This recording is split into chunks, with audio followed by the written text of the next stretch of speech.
আসছে Asian radio 90.8 FM এ। শুনতে থাকুন।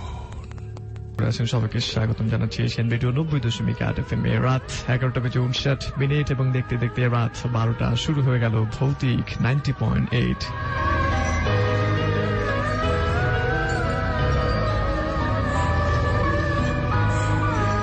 যথারীতি আপনার সাথে আর্য কনক রয়েছে এবং আজকে আমাদের সাথে রয়েছেন আপনাকে রাত 2টো পর্যন্ত সঙ্গ দেওয়ার জন্য প্রডিউসার কাব্য শাহরিয়ার। এই মুহূর্তে আপনাকে বলছি, আপনি চাইলে কিন্তু আমাকে SMS করতে পারেন, ফেসবুক মাধ্যমে জয়েন করে থাকতে পারেন আমাদের সাথে। এর বাইরে সবাইকে বলছি, আমরা কিন্তু দীর্ঘ ঈদের ছুটির পর পুনরায় আবার ভৌতিক 90.8 শুরু করে দিলাম এবং কর্মব্যস্ত জীবনে যারা হরর ফিলিংসটাকে খুব বেশি রকমের নিতে চান তাদের জন্য রাত 2টো পর্যন্ত আমাদের আজকের আয়োজন। Thank you. আমাদের সাথে দুটি মাধ্যমে আপনারা জয়েন করতে পারেন। প্রথমটি SMS এর মাধ্যমে অথবা ফেসবুক মাধ্যমে। ফেসবুক মাধ্যমে আমাদের সাথে জয়েন করতে হলে আমাদের একটা পোস্ট দেখবেন ফেসবুকে, এশিয়ান রেডিও পেজে, www.facebook.com এশিয়ান রেডিও। এই পেজে গিয়ে আপনারা আমাদের ভৌতিকের একটা পোস্ট দেখতে পারবেন। সেখানে গেলে আপনারা আপনাদের ইচ্ছে মতন কমেন্টস করতে পারবেন। এখানে কি আপনাদের কথাবার্তাগুলো শুধুমাত্র কমেন্টসে না, আমরা SMS এর মাধ্যমেও নিব। SMS এর মাধ্যমে যদি আপনারা জয়েন করতে চান তাহলে মোবাইলের রাইট মেসেজ অপশনে গিয়ে ট্যাপ করুন AR স্পেস আপনার নাম স্পেস আপনার লোকেশন পাঠিয়ে দিন। আপনার সাথে ঘটে যাওয়া ভয়ের বা কোনো ভৌতিক কোনো ঘটনা থাকলে আপনারা লিখে পাঠাতে পারেন, খুব ছোট্ট করে। আমরা আপনাদেরকে পড়ে শোনানোর চেষ্টা করব।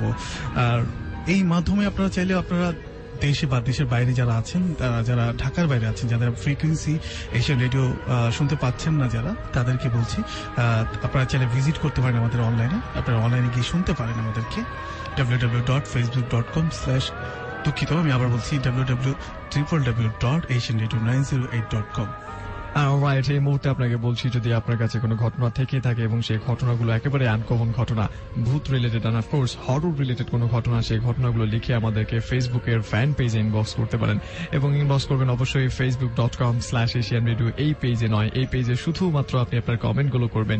আর ঘটনা ইনবক্স করবার জন্য আমাদের ভৌতিকের একটি নিজস্ব পেজ রয়েছে, which is facebook.com/ভৌতিক90.8। সেখানটায় আপনি আপনার ঘটনাগুলো লিখে আমাদেরকে সেন্ড করে দিবেন। চাইলে ইমেল করতে পারেন আপনার ঘটনা লিখে আমাদেরকে, ঘটনাটি লিখে ভৌতিক908@gmail.com। শুরুতে আপনার মন্তব্যগুলো নিয়ে ফিরছি একটু পর, সাথেই থাকুন।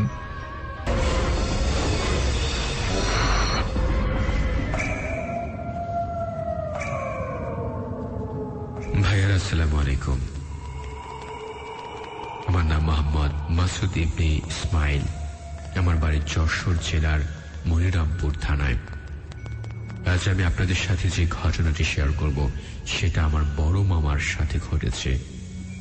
তখন ছিল বর্ষাকাল, বিকেল বেলা। আমার মামা পার্শ্ববর্তী বাজারে ঘুরতে গিয়েছিলেন। বাজারটি ছিল মামাদের বাড়ি থেকে 3 কিলোমিটার দূরে। আমার মামা গ্রামের কাঁচা রাস্তা দিয়ে আনুমানিক রাত 11টার দিকে বাড়ি ফিরছিলেন। বন্ধুদের সাথে আড্ডা দিতে দিতে কখন সে 11টা বেজে গেছিল, মামা কোনো মতে টেরই পাননি। মামা আধ্যাত্মিক সাহসী হওয়ায় বন্ধুদের কাছ থেকে বিদায় নিয়ে একা একা বাড়ির দিকে রওনা হল। পথের মধ্যে একটা বড় শ্মশান পড়ে।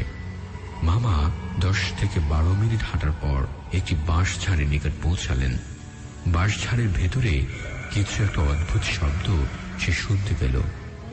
কিছুটা বিচলিত হয়ে মামা আবার পথ চলা শুরু করে, কিন্তু মামা তখনও বুঝতে পারেনি মামার সাথে কি ঘটতে যাচ্ছে। আসল ঘটনা ঘটল যখন মামা শ্মশানের কাছে এলেন। মামা দেখল একটি লোক শ্মশানের ভেতরে বসে আছে। সেদিন মামা সবকিছু পরিষ্কার দেখতে পাচ্ছিল, কারণ সেদিন ছিল চাঁদনি রাত। মামা চুপচাপ সামনের দিকে এগিয়ে যাচ্ছিল। হঠাৎ লোকটি মামার নাম ধরে ডাকতে লাগলো, কিন্তু লোকটি ছিল সম্পূর্ণ মামার অপরিচিত। মামা পেছন ফিরে তাকাতেই চমকে গেলেন, যদিও মামা যথেষ্ট সাহসী ছিল। মামা দেখল লোকটি ফাঁসিতে ঝুলছে আর অদ্ভুতভাবে হাসছে। মামা যে আবার সামনের দিকে এগিয়ে যেতে চাইল, তখন ঘটল আর লোমহর্ষক ঘটনা। মামা দেখল মামার কাছ থেকে অল্প সামনেই একই রকম আরো 3 জন লোক দাঁড়িয়ে আছে, অদ্ভুতভাবে হু হু করে হাসছে। মামা ভয়ে ভয়ে বলল, কি চাও তোমরা? তখন লোকগুলো অদ্ভুতভাবে উত্তর দিল, তোকে চাই, তোকে চাই, হা হা হা করে হাসতে লাগলো। তখন মামা কি করবে কিছু বুঝে উঠতে পারল না। ঠিক তখন একটি লোক মামার গলা চেপে ধরল। মামা চিৎকার করতে চাইল, কিন্তু পারল না। মামা খেয়াল করলো ইতিমধ্যে সেই একই রকমের আরো অনেকগুলো লোক এসে হাজির হলো মামার সামনে এবং অদ্ভুতভাবে হাসতে লাগলো। মামা আর সহ্য করতে পারল না, সাথে সাথে জ্ঞান হারিয়ে ফেলল। পরের দিন সকালে মামা নিজেকে আবিষ্কার করলো সে বিছানায় শুয়ে আছে। তখন মামা সবাইকে জিজ্ঞেস করলো, আমি এখানে কিভাবে আসলাম? ওরা চাচাতো ভাইরা বলল, তোর আসতে দেরি দেখে চাচি আম্মা বলল তোকে খুঁজে দেখতে। তখন আমরা বাজারের দিকে যাওয়ার সময় শ্মশানের সামনে তোকে অজ্ঞান অবস্থায় দেখতে পাই। তারপর মামা সব ঘটনা সবাইকে খুলে বলল। ভাইরা, এই ছিল আমার ঘটনা, ভালো লাগলে পরে শোনাবেন। শুনছেন ভৌতিক 90.8। ইয়েস, শুনছেন ভৌতিক 90.8। আর যে কনক রয়েছে আপনার সাথে এবং এই মুহূর্তে আমাদের সাথে কাব্য শাহরিয়ার রয়েছেন।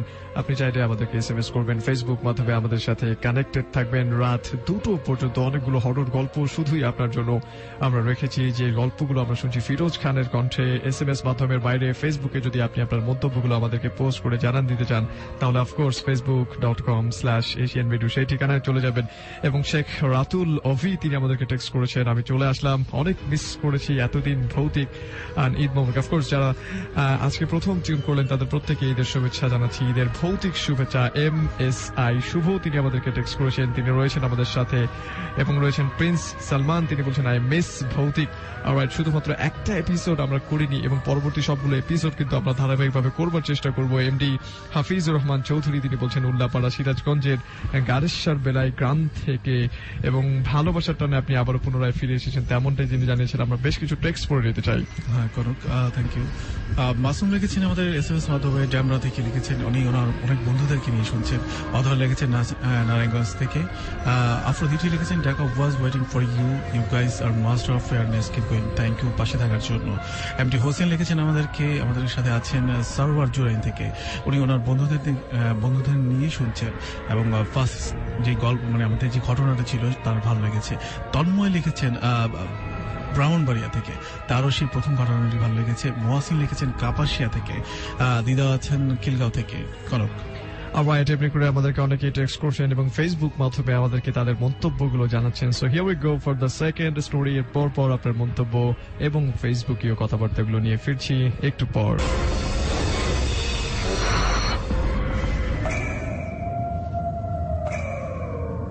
হ্যালো বন্ধুরা, সবাই কেমন আছেন? আশা করি সবাই অনেক অনেক ভালো আছেন। আমি সালমান। আজ আমি আমার নিজের সাথে ঘটে যাওয়া একটি ঘটনা আপনাদের সাথে শেয়ার করব। আমি তখন ক্লাস 9-এ পড়তাম। আমি ভোলার রতনপুরে থাকতাম। জায়গাটা একটু গ্রাম সাইডের ছিল। প্রতি রাতে আমি পড়া শেষ করে কানে হেডফোন লাগিয়ে গান শুনতে বের হই। এবার আমি মূল ঘটনায় আসি। আমি তখন আমার বোনের বাসায় থাকতাম। বলে রাখা ভালো, আমাদের এলাকায় একটা রাস্তা আছে যা ভুতুড়ে বলে পরিচিত। এই রাস্তা দিয়ে হাঁটা চলা করলে এরকম কম বেশি প্রায় সবার শরীর ভার ভার অনুভব হয়।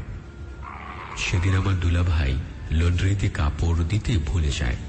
আমার বোন জানে আমি রাতে সাইকেল করে গান শুনতে বের হই। সে আমাকে বলে লন্ড্রিতে কাপড়গুলো দিয়ে আসতে। আমি কাপড়গুলো নিয়ে বের হই, কিন্তু আমার মনটা যেন কেমন কেমন করছে, মনে যেন শান্তি পাচ্ছিলাম না। তারপর আমি যেতে শুরু করি। সেই ভুতুরে রাস্তার যাওয়ার কিছুটা আগে আমার দেখা হলো আলামিন ভাইয়ের সাথে। তাকে দেখে কিছুটা আশ্চর্য হই, কারণ সে অন্য এলাকায় থাকে। তার এখানে রাত 11টার সময় আসাটা আমার অস্বাভাবিক মনে হলো। তারপরও তার সাথে কথা বলার পর সে আমাকে বলে আমি কোথায় যাচ্ছি। আমি তাকে বিষয়টা খুলে বলি। তারপর সে আমাকে বলে যে সে এই ভুতুরে জায়গায় স্বাভাবিক একটা জিনিস দেখি অনেকবার ডাকার পরও সেটির থেকে কোনো জবাব পাই না। আমি মনে করি সে আমাকে ভয় দেখানোর জন্য বলছে। আমি তার কথায় কোনো কান না দিয়ে যাওয়া শুরু করি। সে জায়গায় আসার পর আমি একটু ভীতি অনুভব করি, কিন্তু আমি সেখানে কাউকে দেখছি না। এক পর্যায়ে আমি অনুভব করি আমার সাইকেলটা ভার হয়ে গেল। মনে হলো আমার পেছনে কেউ বসে আছে। হঠাৎ দেখি আমার সাইকেলে বিকট শব্দে পাংচার হয়ে গেল। এখানে অস্বাভাবিক বিষয় হলো দুটি চাকা একসাথে পাংচার হলো। আমি তাড়াতাড়ি সে স্থান ত্যাগ করি। সেই সময় খেয়াল করি কাপড়গুলি সেখানে পড়ে যায়। আমি সাইকেলটা ধরে রাখি। আমি শুনছি লোহা কাছে থাকলে কোনো কিছুই ক্ষতি করতে পারে না। আমি পাশে একজনের বাড়িতে উঠি। বাড়ির মালিককে সব ঘটনা খুলে বলি। লোকটি ছিল খুব সাহসী। পরে সেই রাস্তাটি দিয়েই বাড়ি পৌঁছে দেয়। আমি লক্ষ্য করলাম কাপড়গুলো সেখানে নেই। সেগুলোর কোনো হদিশও পাওয়া যায়নি। ঘরে এসে আমার বোনকে সব ঘটনা খুলে বলি। সে রাতে আমি আর ঘুমাতে পারিনি। পরের দিন আমি সকালে উঠে আগেই সে আলামিন ভাইয়ের সাথে যোগাযোগ করতে তাদের এলাকায় যাই। কিন্তু তার এলাকায় গিয়ে জানতে পারি সে পুলিশে জয়েন করেছে। আর ট্রেনিং এর জন্য অনেক আগেই বাড়ি থেকে চলে গেছে। কিন্তু আমি এই কথা শোনার পর এতটাই চিন্তিত হয়ে গেলাম যে তাহলে গতকাল রাতে কে ছিল আমার সাথে, আর এরকমই বা ঘটনা কেন ঘটলো আমার সাথে। ভাইয়েরা, এই ছিল আমার ঘটনা। ভালো লাগলে পড়ে শোনাবেন।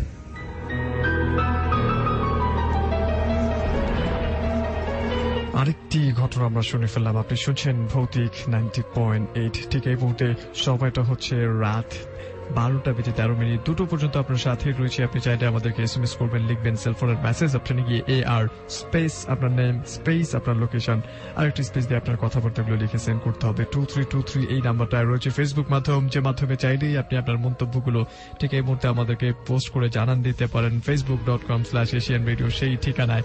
আর যদি আপনার কাছে কোনো ঘটনা থেকে থাকে ভূত রিলেটেড, হরর কিংবা ভৌতিক, যে ঘটনাগুলো শুনলে সত্যিকার অর্থে এবং সেটার মধ্যে সত্যতা রয়েছে এবং তেমনি করে আমাদের গা শিউরে ওঠে এমন কোনো ঘটনা যেটা আমরা খুঁজে বেড়াচ্ছি এবং যারা যারা আমাদেরকে শুনছেন তারা প্রত্যেকেই শুনে বেড়াচ্ছেন, সেরকম কোনো ঘটনা আমাদেরকে লিখে ফেলুন এবং দেন আমাদের ইনবক্স করুন facebook.com/ভৌতিক90.8 সেই ঠিকানায়। চাইলে ফেসবুকের যে পোস্টটি দেওয়া রয়েছে ঠিক এই মুহূর্তে সেই ফেসবুকের সেই পোস্টটি কিন্তু শেয়ার করতেই পারেন আপনার বন্ধুরা, যাতে মিস না করে ফেলে। প্রিন্স সালমান আমাদের সাথে রয়েছেন।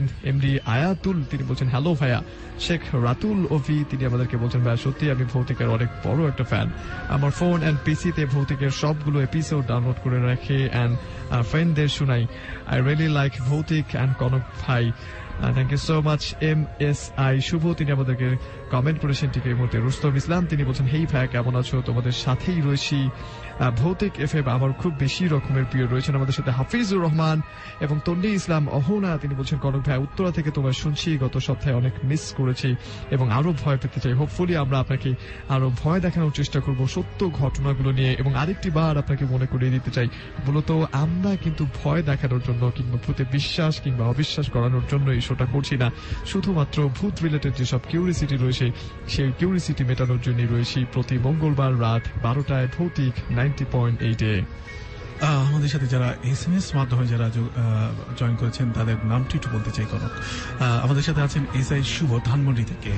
উনি আমাদের অনেক পুরনো বন্ধু, আমাদের পাশে থাকার জন্য অনেক ধন্যবাদ। মুন্না আছেন গোপীবাগ থেকে, ডিজে লিসান আছেন আমাদের সাথে, আছেন রবিন ব্রাহ্মণবাড়িয়া থেকে, মেয়র আফরোজ আছেন সাভার থেকে, প্রান্ত আছেন আমাদের সাথে আছেন রোজ। MD আলামিন আছেন, উনি বলেছেন যে উনি ক্ষতি ঘটনা কেউ বিশ্বাস করুক আর নাই করুক, উনি বিশ্বাস করেন। আসলে বিশ্বাস অবিশ্বাসের মাধ্যমে আমরা আসলে এই বিষয়টাতে আসলে আমরা যেতে যাচ্ছি না। আমরা চাচ্ছি আমাদের আশেপাশে ঘটে যাওয়া যেসব অদ্ভুত ঘটনাগুলো, সেই ঘটনাগুলো আপনাদের সামনে উপস্থাপন করার জন্য। MD হোসেন আছেন কাওলা মোল্লাবাড়ি থেকে, ধন্যবাদ আপনার ভালো লাগছে বলে। আমাদের আপনি চাইলে আপনারা ফেসবুক মাধ্যমে জয়েন করতে পারেন, ইভেন কি আপনারা চাইলে SMS এর মাধ্যমে জয়েন করতে পারেন। SMS মাধ্যমে জয়েন করতে হলে যা করতে হবে, মেসেজের রাইট অপশন দিয়ে টাইপ করুন AR স্পেস আপনার নাম স্পেস আপনার লোকেশন, তারপর আপনার কথাবার্তাগুলো পাঠিয়ে দিন 2323 এই নাম্বারটিতে। আপনারা চাইলে আপনাদের ঘটনাগুলো যারা লিখে অথবা মৌখিক বলতে চান, রেকর্ড করে অথবা কোনো ভয়েস রেকর্ড পাঠাতে চান আমাদের এই ভৌতিক 90.8-এ, তাহলে যা করতে হবে ভৌতিক 90.8@gmail.com।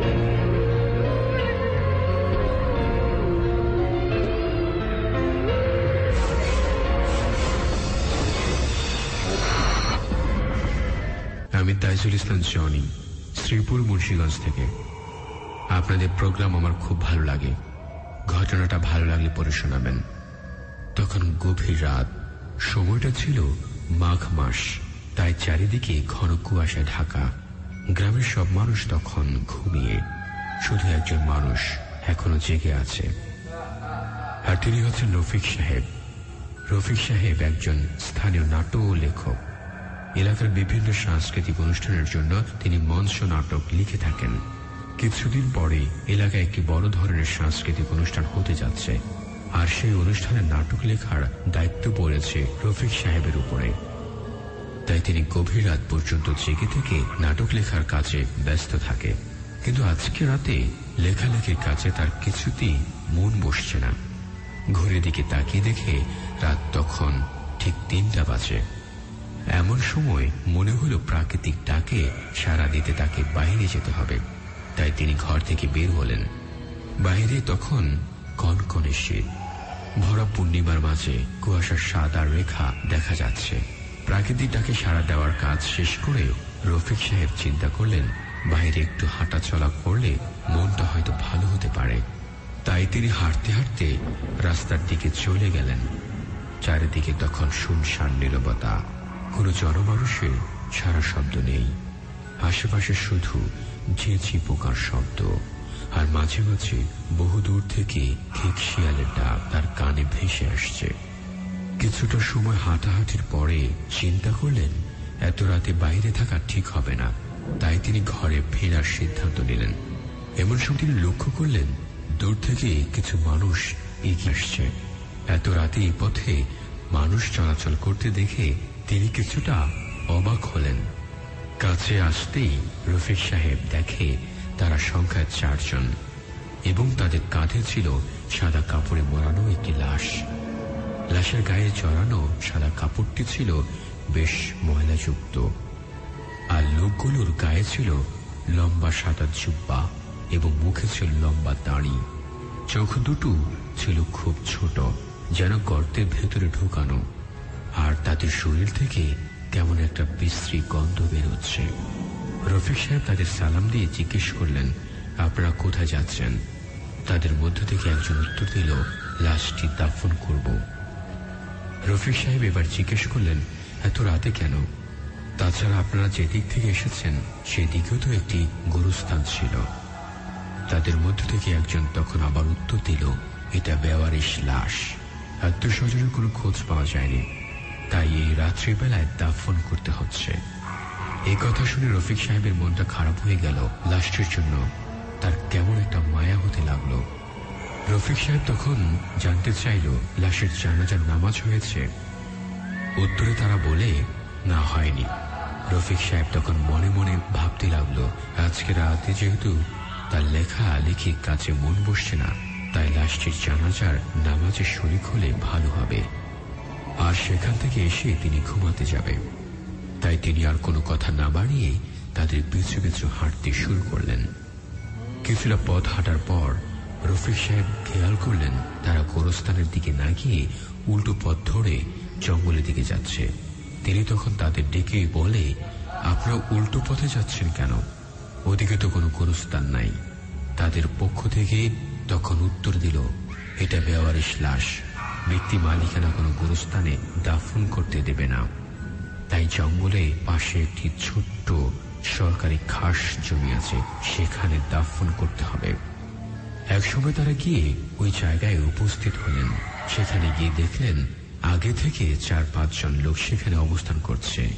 তাদের গায়ে ছিল লম্বা সাদা জুব্বা। রফিক সাহেবকে দেখে তারা সবাই তার দিকে ভয়ঙ্কর দৃষ্টিতে তাকিয়ে আছে। হঠাৎ জঙ্গলের ভেতর থেকে রফিক সাহেব ঘোড়ার টকবক টকবক আওয়াজ শুনতে পেলেন। তিনি বুঝতে পারলেন ঘোড়া চড়ে কেউ একজন এগিয়ে আসছে। এমন সময় ঘোড়ায় চড়ে একজন লোক এসে উপস্থিত হলেন। লোকটা ছিল উপস্থিত সবার চেয়ে লম্বা, উচ্চতা প্রায় 8 ফুটের উপরে, চেহারা ফর্সা, মুখে লম্বা দাড়ি। রফিক সাহেব তখন তাদের একজনকে জিজ্ঞেস করল, উনি কে? লোকটি উত্তর দিল, উনি আমাদের সবার মুরব্বী। একটু পরে ঘোড়া চড়ে আসা লোকটি আস্তে আস্তে করে লাশটার কাছে যেতে লাগলেন। তারপর হঠাৎ করে তিনি লাশটির ডান হাতটা ধরে জোরে এক টান দিলেন। সাথে সাথে হাতটা ছিঁড়ে চলে আসে। এমন সময় বাকিরা গিয়ে লাশটির হাত, পা ও মাথা ছিঁড়ে ছিঁড়ে খেতে শুরু করলেন, আর যে যার মতো করে খেতে লাগলেন। সে এক ভয়ঙ্কর দৃশ্য। এই দৃশ্য দেখে রফিক সাহেবের সমস্ত শরীর শিউরে ওঠে। তিনি মুখ দিয়ে শব্দ করতে চাইলেন, কিন্তু পারলেন না। এমন সময় তার কোনো উপায় না দেখে তিনি গ্রামের দিকে দৌড় দিলেন। দৌড়াতে দৌড়াতে এক সময় মনে হলো শরীরের সব শক্তি তার শেষ হয়ে গেছে। বাড়ির সামনে এসে তিনি বেহুশ হয়ে পড়লেন। হুঁশ আসার পর রফিক সাহেব দেখেন তিনি ঘরের ভেতরে বিছানায় শুয়ে আছেন। তারপর সবাই জিজ্ঞেস করল, কি হয়েছিল গতকাল রাতে আপনার সাথে? গ্রামের সব মানুষ তাকে ঘিরে রেখেছিল। ভাইরা, এই ছিল আমার ঘটনা। ভালো লাগলে পরে শোনাবেন। ইয়েস, আমরা আরেকটা ঘটনা শুনে ফেললাম। শুনছেন ভৌতিক 90.8। আর যে কটক আপনার সাথে রয়েছেন আমাদের সাথে কাব্য শাহরিয়ার। আপনি আমাদেরকে SMS করবেন রাত 2টো পর্যন্ত। আপনার মন্তব্যগুলো জানাবেন। ফেসবুক মাধ্যম রয়েছে, সেই মাধ্যমে চাইলে কিন্তু আপনি জয়েন করে ফেলতে পারেন ঠিক এই মুহূর্তে। facebook.com/Asian Radio সেই ঠিকানা। SMS মাধ্যমে আপনি কানেক্টেড থাকবেন আমাদের সাথে। আপনার মন্তব্যগুলো জানাবেন, লিখবেন সেলফোনের মেসেজ অপশনে গিয়ে AR স্পেস আপনার নেম স্পেস আপনার লোকেশন এন্ড দেন আপনার কথাবার্তাগুলো লিখে সেন্ড করতে হবে 2323 এই নাম্বারটায়। আপনারা চাইলে এখানে এসে বা অথবা গল্প লিখে পাঠাতে পারেন আমাদেরকে। আর যদি আমাদের এই স্টুডিওতে এসে আপনার ভৌতিক ঘটনাগুলো আপনার বলতে চান, তাহলে আপনাকে যা করতে হবে, মোবাইলের রাইট মেসেজ অপশনে গিয়ে টাইপ করুন AR space V90.8, that is V90.8, আপনার নাম, তারপর আপনি পাঠিয়ে দিতে পারেন 2323 এই নাম্বারটিতে। আমরা সম্প্রতি লিসেনারদেরকে ডাকার চেষ্টা করেছি। সম্ভবত আমরা বৃহস্পতিবার দিন ডাকবো হয়তো তাদের ঘটনাগুলো শোনার জন্য। আমরা আসলে কি আমরা কনক যেটা বলে রাখি, যেটা অনেকদিন ধরে অনেক শ্রোতাদের হয়তো ডাকা হচ্ছে না। তারা হয়তো SMS করছেন যে আমাদের কেন ডাকা হচ্ছে না। এই একটা প্রশ্ন অনেকের হয়তো থাকতে পারে। তোমার মাধ্যমে ভৌতিক 90.8 এর মাধ্যমে জানাতে যাচ্ছি যে বিষয়টা, যারা খুব বেশি SMS করেন আমাদেরকে, আমরা আসলে তাদেরকেই আসলে প্রথম সারিতে রাখার চেষ্টা করি। কারণ সবাইকে সম্মান, সব শ্রোতারাই আমাদের সম্মানের, সবার ভালোবাসাই আজকে ভৌতিক 90 এই জায়গায়। যাই হোক, যেই এই একটি মাধ্যমে আপনারা SMS করতে পারেন, SMS এর মাধ্যমে আমাদের সাথে জয়েন করতে পারেন। এই মুহূর্তে মোবাইলের রাইট মেসেজ অপশনে টাইপ করুন AR স্পেস আপনার নাম স্পেস আপনার লোকেশন, আপনার কথাবার্তা ভৌতিক সম্পর্কে 2323 এই নাম্বারটিতে পাঠিয়ে দিতে পারেন। আর চাইলে আপনাদের ঘটনাগুলো লিখে পাঠাতে পারেন আমাদেরকে ফেসবুক মাধ্যমে অথবা ইমেল মাধ্যমে। ফেসবুক মাধ্যমে পাঠাতে হলে যা করতে হবে www.facebook.com/ভৌতিক 90.8। আমাদের আসলে একটাই পেজ ভৌতিকের, এই পেজে আপনারা আপনাদের গল্পগুলো লিখে পাঠাতে পারেন। আর কনক, আমাদেরকে ফেসবুকে অনেকে কিন্তু কমেন্ট করে ফেলেছেন। EH শুভ মির্জা, তিনি বলছেন ভাই ঈদ মোবারক এন্ড সরি ফর লেট। ঈদের রাতটা আপনাদেরকে খুব খুব খুব মিস করেছেন। ইনফ্যাক্ট আমি যেটা ভাবছিলাম যে ঈদের রাতে কমপক্ষে হরর ফিলিংসটা কেউ নিতে চায় না, আবার ভৌতিকটাকে লোকজন এত বেশি পছন্দ করে। আমরা আসলে উৎসবের বিষয়টাকে আসলে আমরা অন্যরকম ভয়ের মধ্যে আনতে চাচ্ছিলাম না। অনেক ব্যাপার আছে আরো। রাইট, ফারহান আনিম DWZ তিনি বলছেন ফাইনালি আম্মু আবিষ্কার করলো বাসার পাশের আম গাছে জিন আছে। তাহলে আমি এতদিন ধরে কি বলছিলাম। বাই দ্য ওয়ে, ভৌতিক শুনে আজকে আরো বেশি ভয় লাগছে। আরিফুল হক সুমন তিনি বলছেন, ভাই আজকেও আর দেরি করলাম না, তোমাদের সাথে চলে আসলাম, কিন্তু আমি লাস্ট এপিসোড মিস করে ফেলেছি। এবং যারা যারা মিস করে ফেলেছেন তারা কিন্তু গুগলে গিয়ে শুধুমাত্র ভৌতিক 90.8 লিখে সার্চ দিলেই আমাদের প্রত্যেকগুলো এপিসোড আপনি পেয়ে যাবেন। এবং রয়েছেন আমাদের সাথে আশা মনি, তিনি বলছেন, ভাই আমি আশা কেরানীগঞ্জ থেকে, প্রথম স্টোরিটা শুনে খুব ভয় লেগেছে। হাফিজুর রহমান তিনি আমাদেরকে কমেন্ট করেছেন এই মুহূর্তে। ফেসবুক মাধ্যমে অনেকেই রয়েছেন। মাসুদ খান তিনি বলছেন, ভাই আই লাভ দিস শো, এখানকার ঘটনাগুলো খুব ভালো লাগে। আর রয়েছেন আমাদের সাথে বারাত আলী, তিনি বলছেন মিম জিম বোরকা হাউস চন্দিপুর বাজার থেকে জয়েন করে ফেলেছেন। রাইট, এরপরে ফেসবুকের বাইরে আমরা বেশ কিছু এসএমএস পড়ে নিতে চাই। আমার সাথে আছেন গাজীপুর থেকে দোলন, উনি বলেছেন যে ওনার কাছে অনেক গল্প আছেন, ঘটনা আছে, সেগুলো আমাদেরকে লিখে পাঠাতে পারেন। আমাদের সাথে আছেন শফিকুল ইসলাম মাধবদী থেকে, আমাদের সাথে আছেন নারায়ণগঞ্জ থেকে আরিফ, বিপ্লব আছেন আমাদের সাথে, নুসরাত আছেন মাধবদী থেকে, সিনথিয়া আছেন, উনি বলেছেন যে Bhoutik is the best program in the world. Thank you so much এতটা ভালোবাসার জন্য। বর্ষা আছেন আমাদের সাথে, নজরুল ইসলাম আছেন আদাবর থেকে, জসিম মল্লিক লিখেছেন আমাদেরকে, লিখেছেন এমডি নুরুল ইসলাম গাজীপুর থেকে, মাতুয়ালি থেকে লিখেছেন অভি, মাহবুব লিখেছেন আমাদেরকে যে ফিরোজ ভাই কোথায়। আসলে ফিরোজ ভাই এতদিন আসলে ঈদের শোতে ব্যস্ত ছিলেন, আমরা আসলে ছুটিতে গিয়েছেন, সবাই তো আসলে ঈদ থাকে, আসলে এই কারণে আসলে একটু বিরতি দেওয়া। ফিরোজ ভাই আমাদের সাথে আবারও জয়েন করবেন ইনশাল্লাহ। মামুন আছেন আমাদের সাথে টঙ্গী থেকে, প্রতীক আছেন, প্রতীকও একই টঙ্গী থেকে, জয় কামরাপাড়া থেকে আছেন আমাদের কাছে, টঙ্গী থেকে মবিন আছেন, নোয়াখালী থেকে, শুধু নোয়াখালী থেকে আছেন তামিম। মিরাজ লিখেছেন, আজকে প্রথম শুনছি আপনাদের শো, থ্যাংক ইউ আমাদের সাথে জয়েন করার জন্য। আমাদের সাথে আছেন শরীফ খান ভালুকা থেকে, লিখেছেন মাহবুব, প্রিয়া লিখেছেন, রাকিব লিখেছেন গ্যান্ডারিয়া থেকে, সাব্বির লিখেছেন কনক।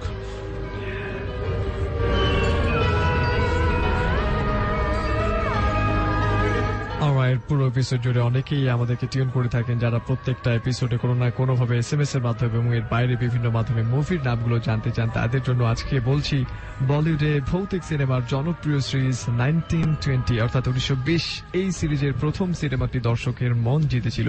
ছবির কাহিনী টান টান উত্তেজনা বেশ নজর করেছিল দর্শকের। এরপর দ্বিতীয় পর্বের সাফল্যের পর অলরেডি বাজারে এসেছে সিরিজের তৃতীয় পর্ব। 1920 লন্ডন শিরোনামের এই ছবিটি নাকি বলিউডের সবচেয়ে ভয়ের সিনেমা, অন্তত এমনটাই দাবি করছেন ছবির পরিচালক এবং প্রযোজকরা। আরেকটিবার বলছি, মুভির নামটি 1920 লন্ডন। এই মুভিটি যারা ভূত রিলেটেড মুভিগুলো দেখতে ভীষণ রকমের পছন্দ করেন হিন্দিতে, আমার মনে হয় তাদের জন্য this could be a very perfect movie. AB Razzak Raj তিনি আমাদেরকে টেক্সট করেছেন গাজীপুর কাশিমপুর থেকে, শুনছি ভাইয়া আমিও ফিরোজ ভাইয়ের কাছে ফিরে এলাম এবং আমি ভৌতিকের চরম ফ্যান, আর তাছাড়া ভৌতিকের করে থাকি।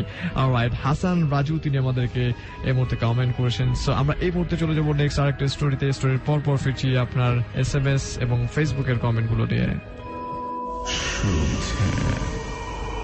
ভৌতিক 90.8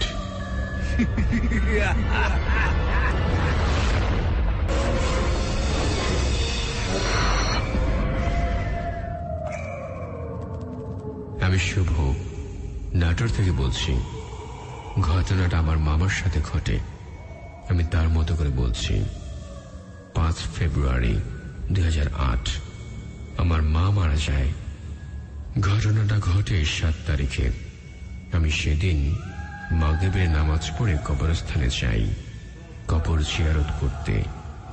সবাই বলে ওই সময়টা কবরখানায় যাওয়াটা ঠিক না, কারণ চারিদিকে ওই সময়টা ফাঁকা থাকে। আর সময়টা ফেব্রুয়ারি যেহেতু, তাই সন্ধ্যা বেশ আগেই হয়ে গেছে। কবরস্থানটা বেশ বড়। আমার মায়ের কবরটা বেশ ভিতরে, একেবারে পশ্চিম কর্নার দিকে। কবরস্থানের ভেতরে কেউ ছিল না, কিছু আলো টিম টিম করে জ্বলছিল। আমি কবরখানার ভেতর থেকে জিয়ারত শেষ করে ফিরে আসছি মায়ের স্মৃতি নিয়ে। হঠাৎ একটা মেয়ের কান্নার শব্দ আমি শুনতে পেলাম। আমি যত এগোচ্ছি কান্নার শব্দটা ততই আমার কাছে আসছে। আমার ভয় লাগছিল, কিন্তু আমি থেমে থাকিনি। ভেবে নিচ্ছি হয়তোবা আমার কানে শোনার ভুল। মনে হচ্ছিল আমাকে দ্রুত বেরিয়ে যেতে হবে। পথটুকু আমি আরো জোরে হাঁটা শুরু করলাম, কিন্তু শব্দ যেন ততই আমার কাছে আসতে লাগলো।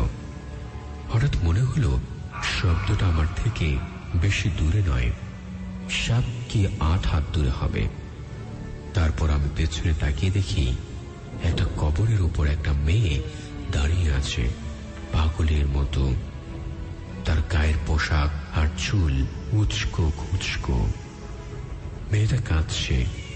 আমি ভাবলাম হয়তো আমার দেখার ভুল, তাই আমি আরো দ্রুত হাঁটা শুরু করলাম। এক পর্যায়ে মনে হলো আমি দৌড়াচ্ছি। দৌড়াতে দৌড়াতে একবার পেছনে তাকাই আর আরেকবার সামনে। এমন করতে করতে হঠাৎ একটা লোকের সাথে ধাক্কা খেলাম।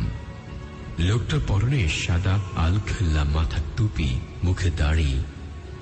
আমি ভাবছিলাম হয়তো যারা কবর খুঁড়ে তাদের মধ্যে কে একজন হবে। আমি যখন তার সাথে ধাক্কা খেলাম, সে বলল, কি ব্যাপার, আপনি এমন ভাবে হাঁটছেন কেন? আমি বললাম, ওই যে একটা কান্নার শব্দ শুনতে পাচ্ছেন না? সে বলল, কই না তো। আমি বললাম, ওই যে পেছনে একটা মেয়ে কাঁদছে। সে বলল, চলেন তো দেখি। আমি তাকে নিয়ে রওনা হলাম, মনের মধ্যে একটু একটু ভয়। কবরের ওইখানে গিয়ে আমি অবাক হয়ে গেলাম, দেখি কেউ নাই। যে জায়গাটা থেকে আমি মেয়েটাকে দেখেছিলাম, সেখান থেকে কবরস্থান পার হওয়া সম্ভব না এত তাড়াতাড়ি। তখন ওই লোকটা বলল, কই, কেউ তো নেই। তখন আমি ভাবলাম তাহলে হয়তোবা আমার মনের ভুল ছিল। আমি লোকটাকে বললাম, কি জানি ভাই, আমি তো দেখেছিলাম। লোকটা একটু কর্কশ দৃষ্টিতে তাকালো আমার দিকে। তখন লোকটির চাহনিতে মনে হচ্ছিল আমি কার সাথে কথা বলছি, সে কি মানুষ? তখন আমি ভাবলাম আমার এখান থেকে পালাতে হবে। আমি আবার দ্রুত হাঁটা শুরু করলাম। 5 কি 6 হাত আগাতেই পিছনে তাকিয়ে দেখি সেও নাই। সে গেল কোথায়? তখন আমি দ্রুত এসে মসজিদের উপরে পড়ে গেলাম। আমার গা দিয়ে ঘাম ঝরছে। আমি ভয়ে কাঁদছি। মসজিদের একজনকে পাশে পেলাম, তাকে সব কথা খুলে বললাম। সে বলল, এটা কিছু না, আপনি বাসায় যান। আমি রাস্তায় বের হয়ে বাড়িতে চলে আসলাম। ভাইয়ারা, এই ছিল আমার ঘটনা। ভালো লাগলে পড়ে শোনাবেন।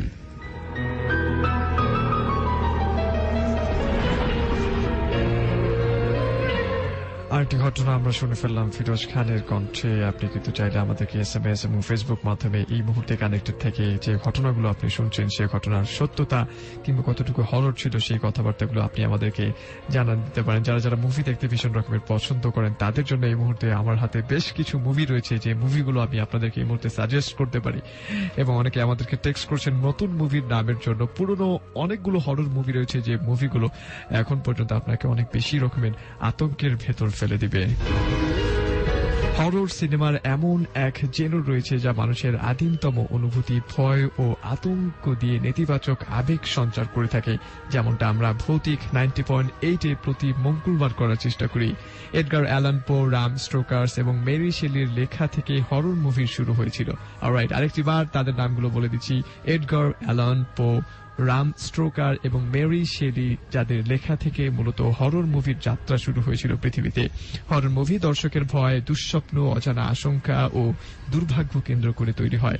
আকস্মাক অমঙ্গল বা অশুভের আরঙ্গ দিয়ে হরর কাহিনী শুরু হয় অনেক ক্ষেত্রেই। জনপ্রিয় হরর মুভির সাধারণ আইটেম ভূত, প্রেত, প্রেতাত্মা, ভিনগ্রহের প্রাণী, ভ্যাম্পায়ার, ওয়্যারউলফ, শয়তান, জীবস মৃত্যু, ডাইনি, মানুষ খেকো, রক্ত, নির্যাতন, ভয়ঙ্কর প্রাণী, দ্বৈতকৃতি প্রাণী বা দ্বৈত সাইকোপ্যাথ এবং সিরিয়াল কিলার ইত্যাদি অতি ভৌতিক সব মুভির অবস্থা হরর মুভি নয়। 2015 সালের অসংখ্য হরর মুভি থেকে বাছাই করা 11টি হরর মুভির কানেকশন ঠিক এই মুহূর্তে আমার সাথে রয়েছে। এবং প্রথম যে মুভিটা আপনাদেরকে আমি সাজেস্ট করতে চাই, যে মুভিটি একেবারে আপনি দেখতেই পারেন, গুড নাইট মামি। আরেকটিবার বলছি, গুড নাইট মামি, MOMMY। এই মুভিটি আপনি চাইলে কিন্তু দেখতে পারেন। জঙ্গল আর ভুট্টা ক্ষেতের মাঝখানে এক বাড়িতে 9 বছরের 2 যমজ ভাই অপেক্ষা করছে তাদের মায়ের জন্য। কসমেটিক সার্জারির পর ব্যান্ডেজ মোড়ানো অবস্থায় বাড়ি ফিরেন মা। দেখা গেল কিছু আর আগের মতো নেই। দুই ছেলে সন্দেহ করতে শুরু করে আসলে উনি তাদের মা কিনা। অস্ট্রিয়ার তৈরি জার্মান ভাষার এই অসম্ভব সুন্দর ছবিটি এভাবেই গড়ে উঠেছে তাদের গল্প কাহিনী নিয়ে। আরেকটিবার মুভির নামটি বলছি গুড নাইট মামি, যে মুভিটি আপনি আপনার হরর অনুভূতিগুলোকে আরেকটু আতঙ্কিত করে তোলবার জন্য দেখে ফেলতে পারেন। ফেসবুক মাধ্যমে অনেকেই কমেন্ট করছেন, বাট এই মুহূর্তে ফেসবুক না, আমরা SMS মাধ্যম থেকে বেশ কিছু SMS পড়ে নিতে চাই। আপনারা চাইলে SMS মাধ্যমে আমাদের সাথে জয়েন করতে পারেন। আর চাইলে আপনার এই যে ফিরোজের ভয়েসে যে ঘটনাগুলো শুনলেন, আপনারা চাইলে এই ঘটনাগুলো আমাদের লিখে পাঠাতে পারেন, অথবা আমাদের স্টুডিওতে এসে আপনার ঘটনাগুলো সরাসরি বলতে পারেন। আর যা করতে হবে, আমাদের স্টুডিওতে এসে যদি বলতে চান তাহলে আপনাদের এই ফরম্যাটটিকে আপনাকে অনুসরণ করতে হবে।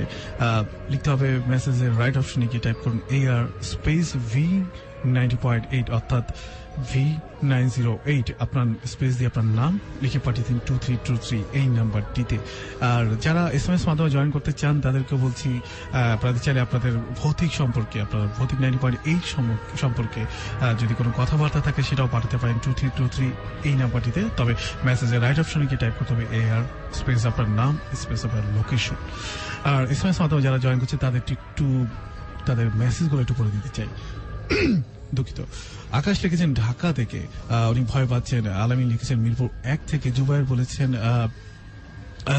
লিখেছেন জিসান উত্তরা, উনি লিখেছেন যে উনি আমাদের নতুন বন্ধু, আমাদের ভৌতিক টাইমিং সম্পর্কে উনি জানতে চান। আসলে আমরা প্রতি মঙ্গলবার রাত 12টায় ভৌতিক 90.8 আপনাদের ঘটনাগুলো নিয়ে আসলে আপনাদের সামনে উপস্থাপন করি। সাথে থাকেন আরজে কনক এবং আরজে ফিরোজ। আর শুধুমাত্র এশিয়ান রেডিও 90.8 FM এ আমাদেরকে SMS করছেন সাদিয়া, উনি বলছেন অনেক ভালো লাগছে। সেলিম লিখেছেন আমাদের সাথে আছেন মাসুদ, আরিফ আছেন আমাদের সাথে আছেন পরান, ফার্মগেট থেকে লিখেছেন আশিক, সিনথিয়া লিখেছেন 3 নম্বর স্টোরিটা তার অনেক ভালো লেগেছেন। রিপন লিখেছেন গোপীবাগ থেকে, মামুন লিখেছেন বিপ্লব, মাইশা তাবসম লিখেছেন আমাদের এখানে লিখেছেন সমীর দেওয়ান, মামুন লিখেছেন আমাদের সামনে লিখেছেন নিকন উত্তরা, মাসুম ফার্মগেট লিখেছেন আরো অনেকে। সবাই বলছেন যে ওনাদেরকে ভালো লাগছে, একটু ভয় লাগছে। আমরা চেষ্টা করছি আপনাদেরকে আপনাদের ভৌতিক ঘটনাগুলো ভৌতিক স্বাদটা দেওয়ার জন্য। কনক অলরাইট, ফেসবুকে কিন্তু অনেকে জয়েন করে ফেলেছেন, তাদের মধ্যে তামজিদ হোসেন, তিনি বলছেন ভাই কেমন আছেন, শুনছি অনেকদিন পর। সাইফুল ইসলাম রাজীব, তিনি আমাদেরকে কমেন্ট করেছেন যাত্রা বাড়ি থেকে অপেক্ষায় ছিলাম কখন শুনবো, এবং কনক দাস এই প্রথম থেকে একদিনও মিস করিনি। AI ফয়সাল, তিনি আমাদেরকে টেক্সট করেছেন ভাই আমি উত্তরা থেকে, আপনাদের ভৌতিক অনেক বেশি ভাল লাগে এবং আজকে প্রথম কমেন্ট করলাম। রয়েছেন রহমান সজীব, তিনি বলছেন ভাই আমি ফার্স্ট শুনছি, আপনাদেরকে ভূতের শো ভালো লাগে। আকলা পথিক সাবির, তিনি আমাদেরকে কমেন্ট করেছেন এবং আজকে ফার্স্ট লাইভ শুনছি, ডাউনলোড করে শুনতে আমার আপনাদের ব্যাকগ্রাউন্ড সাউন্ড খুবই ভাল লাগে। তাওসিফ HS অয়ন, তিনি আমাদেরকে বলছেন যাত্রাবাড়ি ঢাকা থেকে, অনেকদিন পর শুনছি, অনেক ভালো লাগছে, আশা করি সামনের কাহিনীগুলো ভালো হবে হোপফুলি। শরীফ উদ্দিন, তিনি আমাদেরকে লিখেছেন, তিনি বলছেন listening Asian radio with my best friend Rashidul Islam. Amit Dutta, তিনি আমাদেরকে টেক্সট করেছেন, তিনি বলছেন ভাইয়া সাথে আছি ঘোড়াশাল থেকে, অনেক মিস করেছি তোমাদের, আশা করি ভালো আছো। MH অনন্ত, তিনি আমাদেরকে কমেন্ট করেছেন, বলছেন ভালো লাগছে, আশা করি সবার ভালো লাগবে এবং আমি আপনাদের অনেক পুরনো বন্ধু। MD মারুফ, তিনি আমাদেরকে কমেন্ট করেছেন নারায়ণগঞ্জ থেকে, আপনাদের ব্যাকগ্রাউন্ড মিউজিক ইজ আওয়াসাম। প্রশান্ত মন্ডল, তিনি বলছেন ভাই আপনাদের অনুষ্ঠান প্রথম শুনছি, ভালো লাগছে এবং আরো শুনবেন এমনটাই জানিয়েছেন। শুভ নাইক, তিনি বলছেন নারায়ণগঞ্জ থেকে শুনছি ফার্স্ট টাইম। রয়েছেন আমাদের সাথে বরাত আলী সহ আরো অনেকে। এই মুহূর্তে আমরা যেটা করবো, ইমেইল ফরম্যাটের একটা রেকর্ডিং আমরা শুনে ফেলবো এবং আপনার কাছে যদি কোনো ঘটনা থেকে থাকে আর যদি সরাসরি স্টুডিওতে না এসে বা যদি আসা সম্ভব না হয় তাহলে আপনার জন্য কিন্তু এই অপশনটি খোলা রয়েছে। আপনি চাইলে সেই ঘটনাটি আপনার মোবাইলে রেকর্ড করে ফেলতে পারেন, এরপর আমাদেরকে ইনবক্স করে দিবেন। আমাদের যে ইমেইল অ্যাড্রেস রয়েছে সেই ইমেইল অ্যাড্রেসটি আরেকবার মনে করে দিতে চাই, ভৌতিক90.8@gmail.com। সো আমরা ঘটনাটা এই মুহূর্তে শুনবো, এরপর আপনার কমেন্ট এবং ফেসবুক নিয়ে এবং SMS গুলো নিয়ে একটু পর ফিরছি।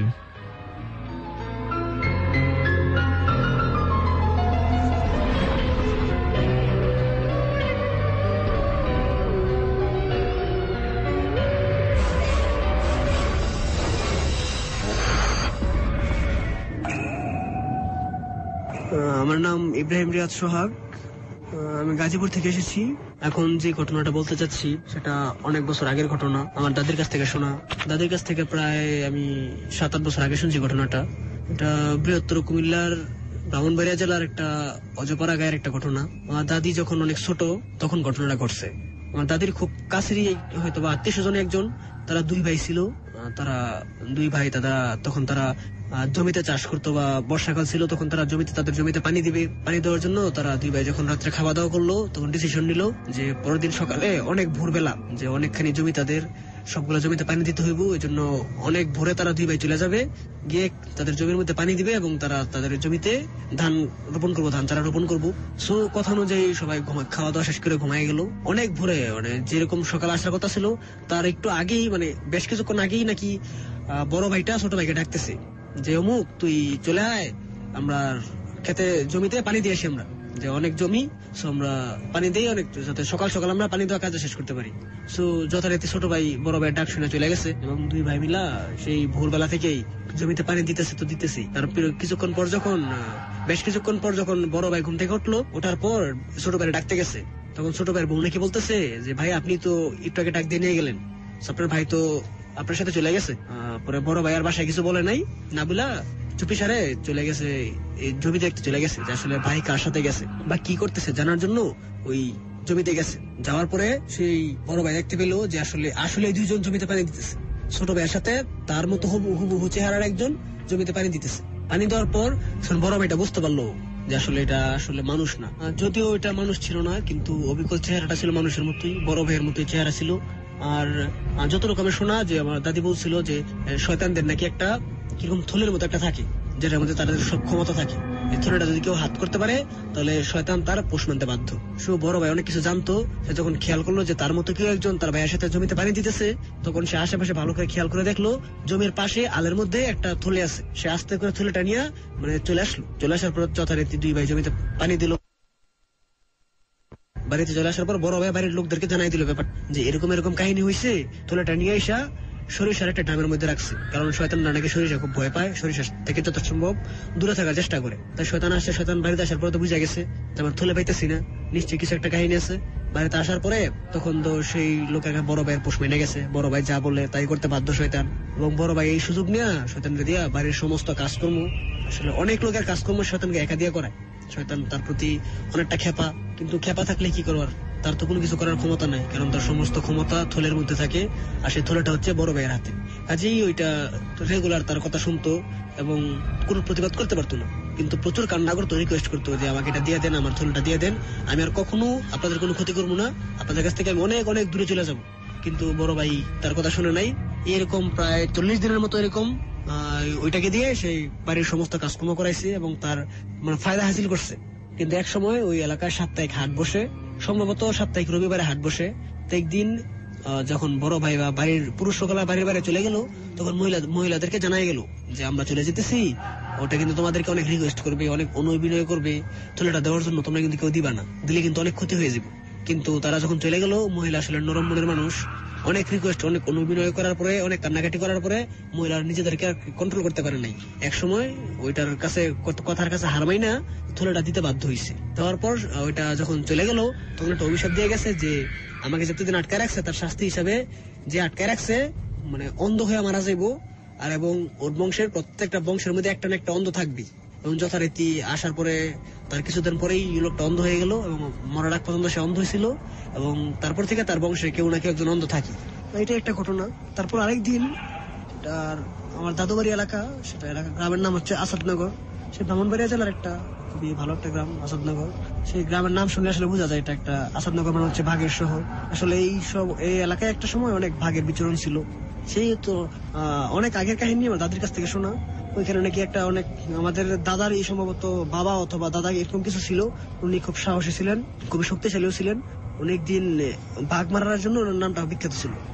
একটা বাঘ এলাকায় খুব উৎপাত করতেছিল, তো এলাকার সব লোকেরা বাঘটাকে মারার জন্য চেষ্টা করে, তো উনি সে বাঘটাকে মারতে সমর্থ হয়। তার বাঘটা মারার পর থেকে মূলত এলাকার নাম হয়ে যায় আসাদনগর। আর তাকেও সবাই চিনতো, তিনি খুব সাহসী ছিলেন। তো আমাদের বাড়ি থেকে খুব বেশি দূরে না, কিছু দূরে একটু জঙ্গল টাইপের কিছু ছিল। উনি একদিন একটা মাথায় বোঝা নিয়ে কোনো একটা বস্তা অথবা কোনো একটা ভারী জিনিস নিয়ে আসতেছিল। তখন ঠিক ওই জায়গায় কবরস্থানের পাশে তিনি আসতেছেন, হঠাৎ করে দেখলো তার মাথা থেকে বোঝাটা পড়ে গেল। তারপরে তিনি পাশে তাকায় দেখে একটা লোক দাঁড়ায় আছে। তখন উনি ওই লোকটাকে জিজ্ঞাসা করলো, উনি একটু রাগে ছিলেন, জিজ্ঞাসা করলো এই আমার বস্তাটা তুলে দাও তো। কিন্তু ওই লোকটা কোনো কথা বলতেছে, নিশ্চুপ ছিল। 2-3 বার জিজ্ঞাসা করার পর লোকটা মাথা গরম হয়ে গেছে। ওই লোকটা ঠাস করে ওটার লোকের মধ্যে চর মারছে গালের মধ্যে। কিন্তু চর মারার পরে আসলে তিনি বুঝতে পারলেন না সেটা তো মানুষ ছিল না, কিন্তু মানুষেরা স্বাভাবিক রিয়েক্ট করতে, কিন্তু কোনো রিয়েক্ট করেনি। ওটা ওটার মধ্যে চলে গেছে। সম্ভবত এটা মানুষ ছিল না, কিন্তু মানুষটা বেড়েই অন্য কিছু ছিল ওনার ধারণা। এবং ওই ধারণা থেকেই মানার পর থেকে কিছুদিন পর থেকে ওনার আর কি বিভিন্ন শারীরিক সমস্যা দেখা হয়, বিভিন্ন শারীরিক সমস্যা শুরু হয় এবং তিনি বেশ কিছুদিন পরে মারা যায়। এই ঘটনা আমার তাদের কাছ থেকে শোনা। আমার কাছে আরো বেশ কিছু ঘটনা আছে, এগুলো মূলত আমার আব্বুর সাথে ঘটছে। তখন আব্বু ছাত্র, সম্ভবত এসএসসি পরীক্ষা দিবে, তার আগেই অনেক রাত পর্যন্ত জায়গায় পড়াশোনা করতে হয়। সে একদিন হঠাৎ করেই আলাদা একটা ঘরে থাকতো, ঘর থেকে একটু দূরে। তখন উনি অনেক রাত পর্যন্ত পড়াশোনা করবেন। পাশে একটা ওনার চাচার দোকান ছিল, উনি এরকম অনেক কিছু বিক্রি করতেন, মুড়ি, মিঠাই, তারপর অনেক খাবার, অনেক মিষ্টান্ন দ্রব্য বিক্রি করতেন।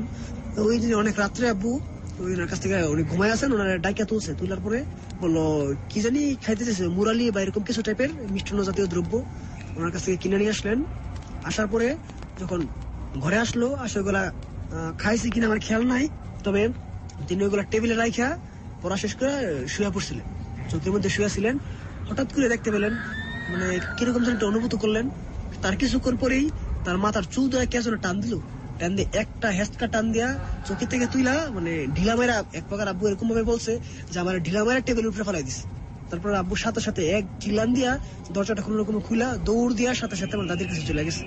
যেরকম একদিন অনেক রাত্রে আব্বুর আসলে অনেক রাত বিরাতে ঘোরাফেরার অভ্যাস ছিল, রাত্রে অনেক রাত্রে ঘোরাফেরা করতো। সো এক সময় আমাদের পাশের এলাকা আমার ফুপুর বাসা ছিল বানসারামপুর। সো তখন বর্ষাকাল ছিল, সো মানে যে একটা পাতালের রাস্তা ছিল, পাতালের রাস্তাটা পানিতে বন্ধ হয়ে গেছিল। তা বাধ্য হয়ে যেই পাশে যেই বড় রাস্তা ছিল ওই রাস্তাটা ঘুরে যেতে হয়েছে। ওই রাস্তাটা ঘুরে যাওয়ার সময় পাশে একটা গ্রাম পড়ে আমাদের দুর্গারামপুর, আর ওইখানে কবরস্থান আছে একটা অনেক বিখ্যাত কবরস্থান এলাকার। ওইখানে নাকি অনেক ধরনের আশ্চর্য কাহিনী ঘটে। আব্বু যখন ওই কবরস্থানটা পাশ কাটায় যেতেছিল, একটু পরে যাওয়ার পর খেয়াল করলো যে অদ্ভুত কিছু একটা, মানে আব্বু রাস্তার ডান পাশে ছিল।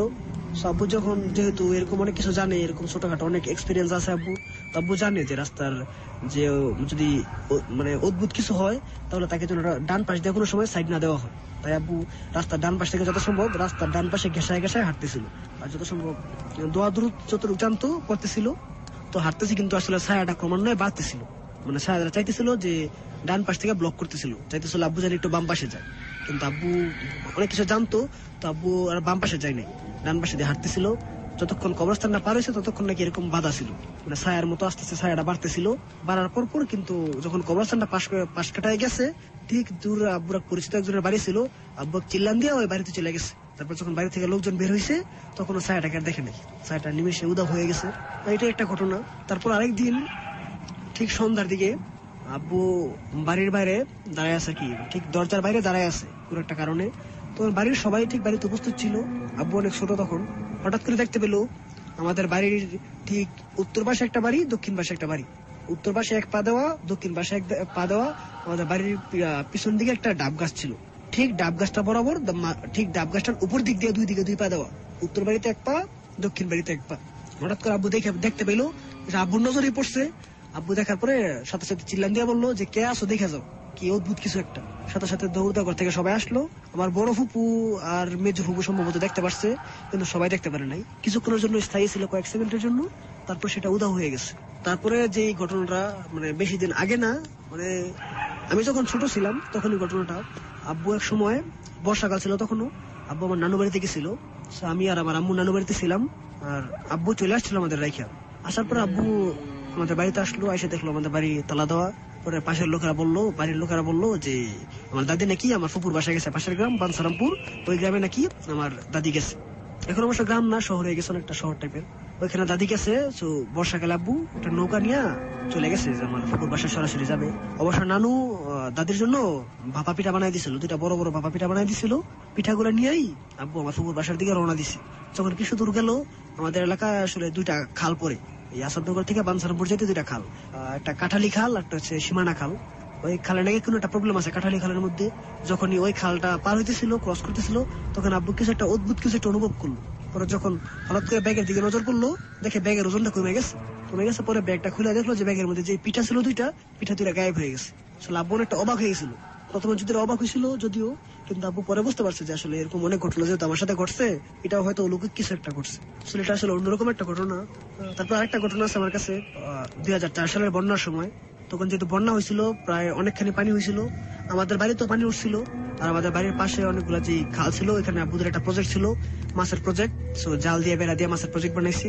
সো এই প্রজেক্ট পাহারা দেওয়ার জন্য বা অনেক সময় যাতে চুরি টুরি না হয়, এই জন্য অনেক রাত বিরাতে এই প্রজেক্টের আশেপাশে আব্বুরা ঘোরাফেরা করতো। তেমন একদিন আব্বু আর আব্বুর এক ফ্রেন্ড তারা হাঁটাহাঁটি করতেছে, হঠাৎ করে যেমন পাশের বাড়ি থেকে কিরকম একটা খেলাধুলার আওয়াজ পাইতেছিল।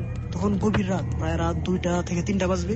তখন কিরকম ফুটবল খেলার আওয়াজ, আস্তে আস্তে আওয়াজটা ক্রমান্বয়ে বাড়তেই আছে। হঠাৎ করে একসময় দেখা গেল আওয়াজটা মানে জোরে, যেমন করে একটা ফুটবলের মধ্যে শট দিলে অনেক উপরে যখন একটা বল ওঠে তখন যেরকম শট পাওয়া যায়, এরকম আব্বু এরকম একটা শট অনুভব করলো। আব্বুর পাশে যেজন ছিল ওই জন্য ওই আওয়াজটা পাইছি। কিন্তু আব্বুর ওই বাড়িতে তারপরে গেল, কিন্তু যাওয়ার পরে এরকম কোনো সারা শব্দ নেই, সম্পূর্ণ বাইরের সবকিছু লক করা, মানে কোনো সারা শব্দ নেই, কিন্তু আব্বুর শব্দটা শুনতে পেয়েছি।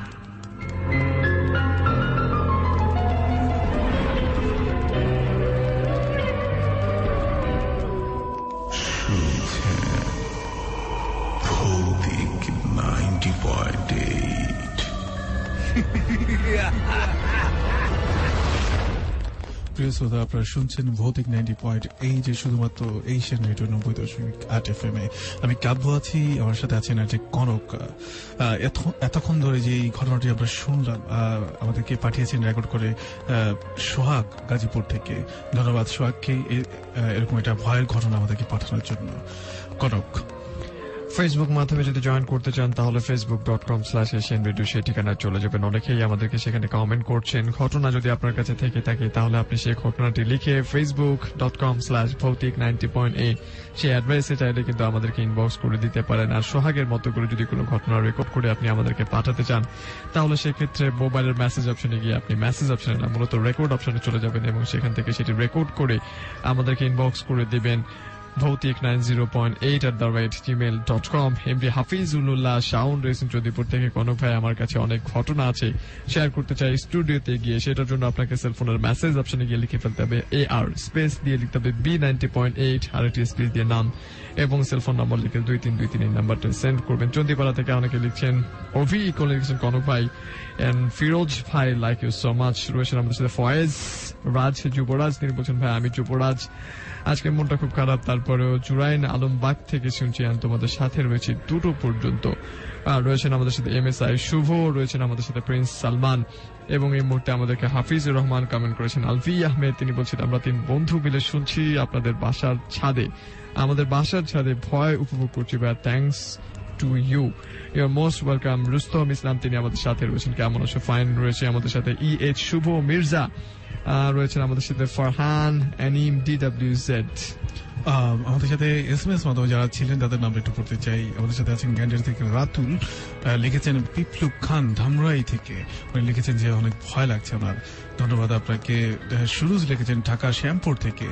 উত্তরা থেকে লিখেছেন যারা, উনি ওনার বন্ধুদেরকে নিয়ে শুনছেন, ধন্যবাদ আপনাকে। ফৌজিয়া লিখেছেন বিবাড়িয়া থেকে। আমাদের সাথে আছেন মাইশা তাবাসসুম, উনি আবার লিখেছেন MD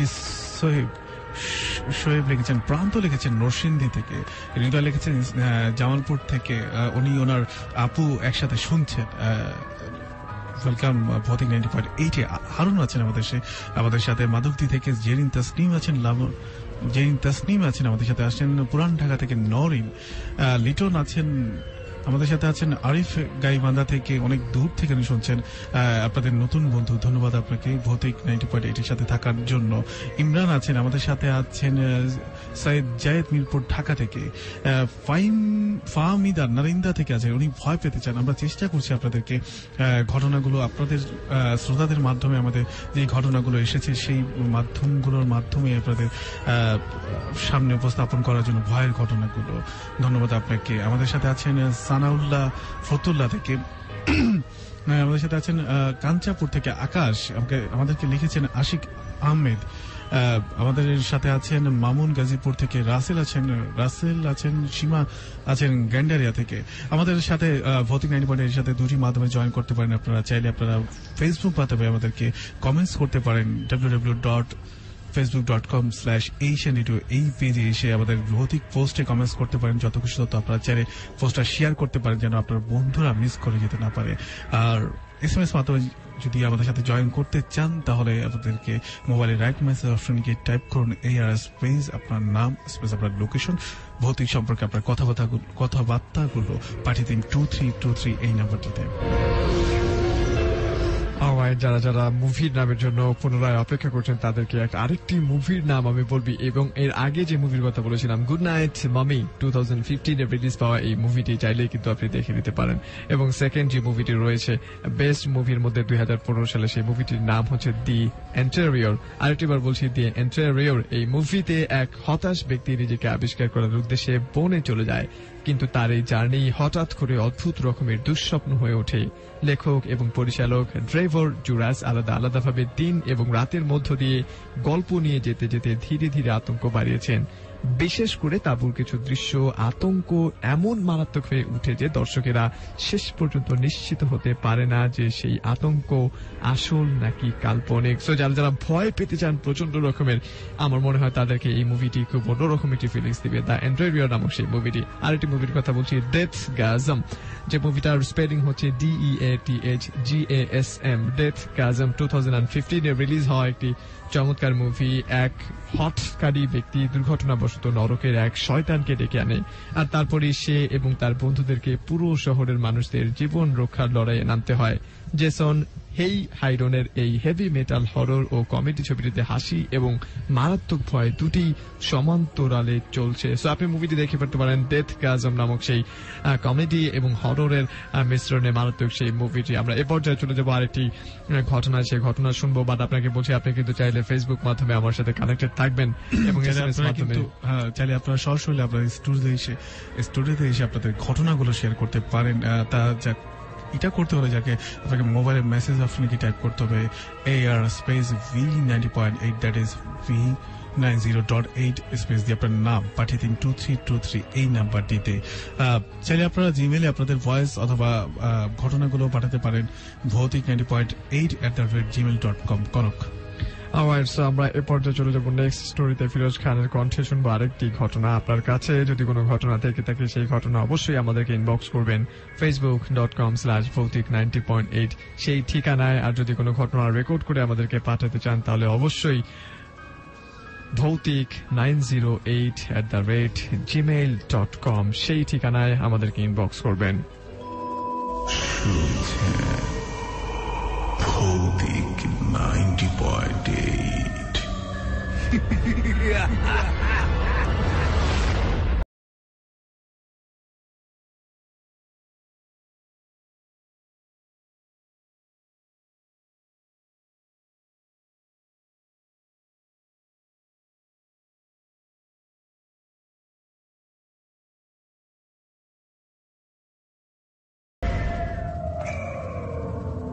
আমার নাম সানি। আমার গ্রামের বাড়ি কুড়িগ্রাম জেলার কোনো একটা গ্রামে। আমি বাংলাদেশ নৌবাহিনীর কলেজে ইন্টার সেকেন্ড ইয়ারে পড়ি। এখন যে ঘটনাটি আপনাদের সাথে শেয়ার করব সেটি আমার বাবার সাথে ঘটে যাওয়া একটি সত্য ঘটনা।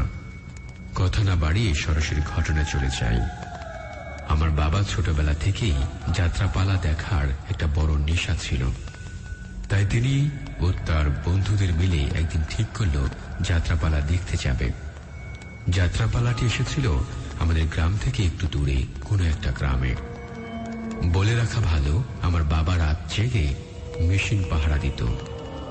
নিরাপত্তার জন্য তার কোমরে সাইকেলের চেইনের মতো কিছু একটা শিকল বাঁধা থাকত। কথা অনুযায়ী মাগরিবের আজানের পর বাবা এবং তার বন্ধুরা যাত্রা দেখার উদ্দেশ্যে রওনা হলো। পালা শুরু হয় এশার নামাজের পর। দেখতে দেখতে রাত প্রায় 10টা বেজে গেল। গ্রামে 10টা মানেই অনেক রাত, তাই বাবার বন্ধুরা বাড়ি চলে যেতে চাইল, কিন্তু বাবা বলল তোরা যা, আমি একটু পরে রহিম চাচার সাথে চলে যাব। তখন বাবার বন্ধুরা সবাই বাড়ি চলে আসে। যাত্রাপালা শেষ হলো রাত 12টা। বাবা রহিম চাচাকে খুঁজে না পেয়ে একাই রওনা হলো বাড়ির উদ্দেশ্যে। এত রাতে গাড়ি না থাকায় বাবা হাঁটতে শুরু করলো।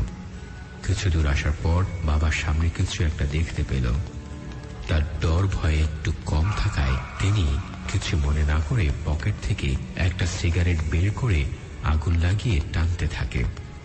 সিগারেটটা যে মুহূর্তে শেষ হলো, দেখলো সামনে থেকে একটা কুকুর এগিয়ে আসছে তার দিকে। কুকুরটি ছিল সাধারণ কুকুরের থেকে অনেক বড় সাইজের। বাবা কিছু মনে না করে সিগারেট টানতে টানতে হাঁটতে থাকে। তিনি দেখলেন কুকুরটা তার অনেকটা কাছে এসে হঠাৎ করেই উধাও হয়ে গেল। কিছু দূর যাবার পর তিনি আবারও দেখতে পেলেন 4 থেকে 5টা অনেক বড় বড় আকারের শিয়াল তার দিকে এগিয়ে আসছে। তখন বাবা বুঝতে পেল এগুলো সাধারণ কিছু না। তখন তিনি তার কোমর থেকে শিকলটা বের করে ঘোরাতে লাগলো। এবার শিয়ালগুলো বাবার খুব কাছাকাছি এসে হঠাৎ উধাও হয়ে গেল। বাবা এই অবস্থা দেখে খুব তাড়াতাড়ি পা চালাতে লাগলো। কিছুটা এসে তিনি আবার দেখতে পেল অনেকগুলো হাঁস তার পথ আটকে বসে আছে। বাবা কাছাকাছি না গিয়ে দূর থেকেই একটা সিগারেট লাগিয়ে নিল আর হাতের শিকলটা ঘোরাতে ঘোরাতে সামনে হাঁটতে লাগলো। কাছাকাছি যেতেই হাঁসগুলো বিলে নেমে গেল এবং নিমেষেই উধাও হয়ে গেল। বাবা তখন হেঁটে চলছে আর হাঁটতে হাঁটতে একটা বাঁশ ঝাড়ের কাছাকাছি এসে দেখতে পেল সাদা কাপড় পরা একটা বুড়ি মহিলা বাঁশ ঝাড়ের কোনো এক কোণে বসে কাঁদছে। বাবা ওদিকে যাওয়ার আর সাহস করল না। শিকল ঘুরিয়ে চলছে। এমন করতে করতে তিনি চলে এলো আমাদের বাড়ির কাছে একটা বট গাছের নিচে। আর এসে তিনি যেটা দেখতে পেল সেটা দেখার জন্য তিনি একেবারেই তৈরি ছিলেন না। তিনি দেখলেন একটা বিশাল আকারের মানুষ আকৃতির দানব। দানবটির এক পা বট গাছটার উপর দিয়ে রাস্তার এক পাশে পড়ে আছে, অন্যটি রাস্তার অন্য পাশে। তিনি এটাও দেখেছিলেন দানবটা জিহ্বাটা পানিতে পড়ে গড়াগড়ি খাচ্ছে। এই অবস্থা দেখে বাবা জ্ঞান হারিয়ে ফেললেন। পরের দিন বাবা নিজেকে আবিষ্কার করে তার নিজের ঘরে। বাড়ির সবাই কালকের রাতের ঘটনা জানতে চাইলে বাবা সব খুলে বলে। পরে দাদা বাবাকে একজন আলেমের কাছে নিয়ে যান। তিনি বাবাকে বলে, তোমার ভাগ্য ভালো ছিল, এটা একটা খারাপ জিন ছিল। তোমার হাতের ওই লোহার শিকলটার জন্য জিনিসটা তোমার কিছু করতে পারে নাই। পরে বাবা আস্তে আস্তে ঠিক হয়ে যায়। এই ছিল আমার ঘটনা। ভাইয়েরা ভালো লাগলে পরে শোনাবেন। ধন্যবাদ।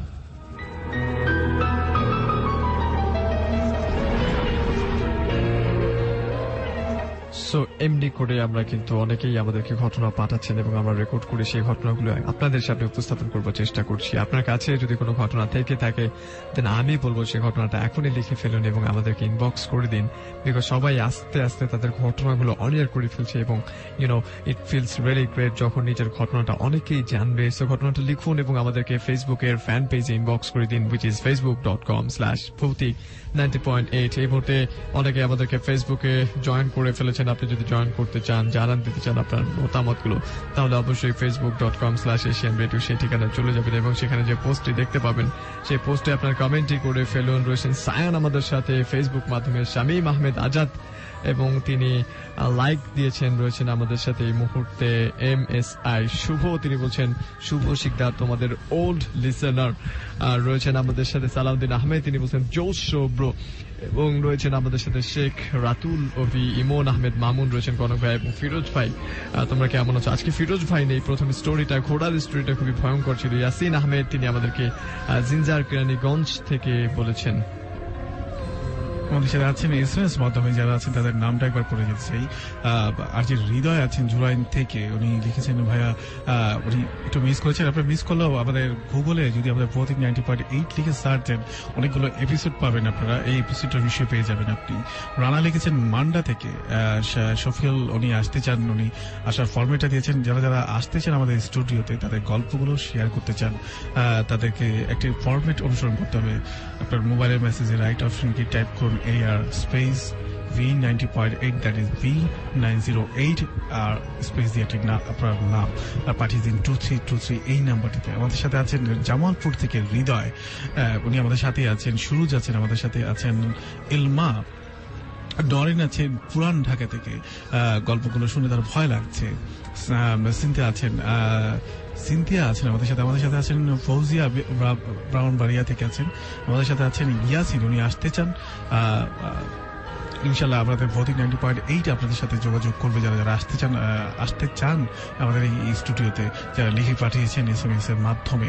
আপনারা চাইলে ফেসবুক মাধ্যমে আমাদের সাথে জয়েন করতে পারেন, অথবা অনলাইনে আমাদের সাথে যারা যারা সংযুক্ত হতে চান, যারা ফ্রিকোয়েন্সি পাচ্ছেন না ঢাকার বাইরে এবং প্রবাসে যে বন্ধু বান্ধব আছেন, শ্রোতারা আছেন, তারা চাইলেই আমাদেরকে অনলাইনে শুনতে পারেন www.asianradio908.com।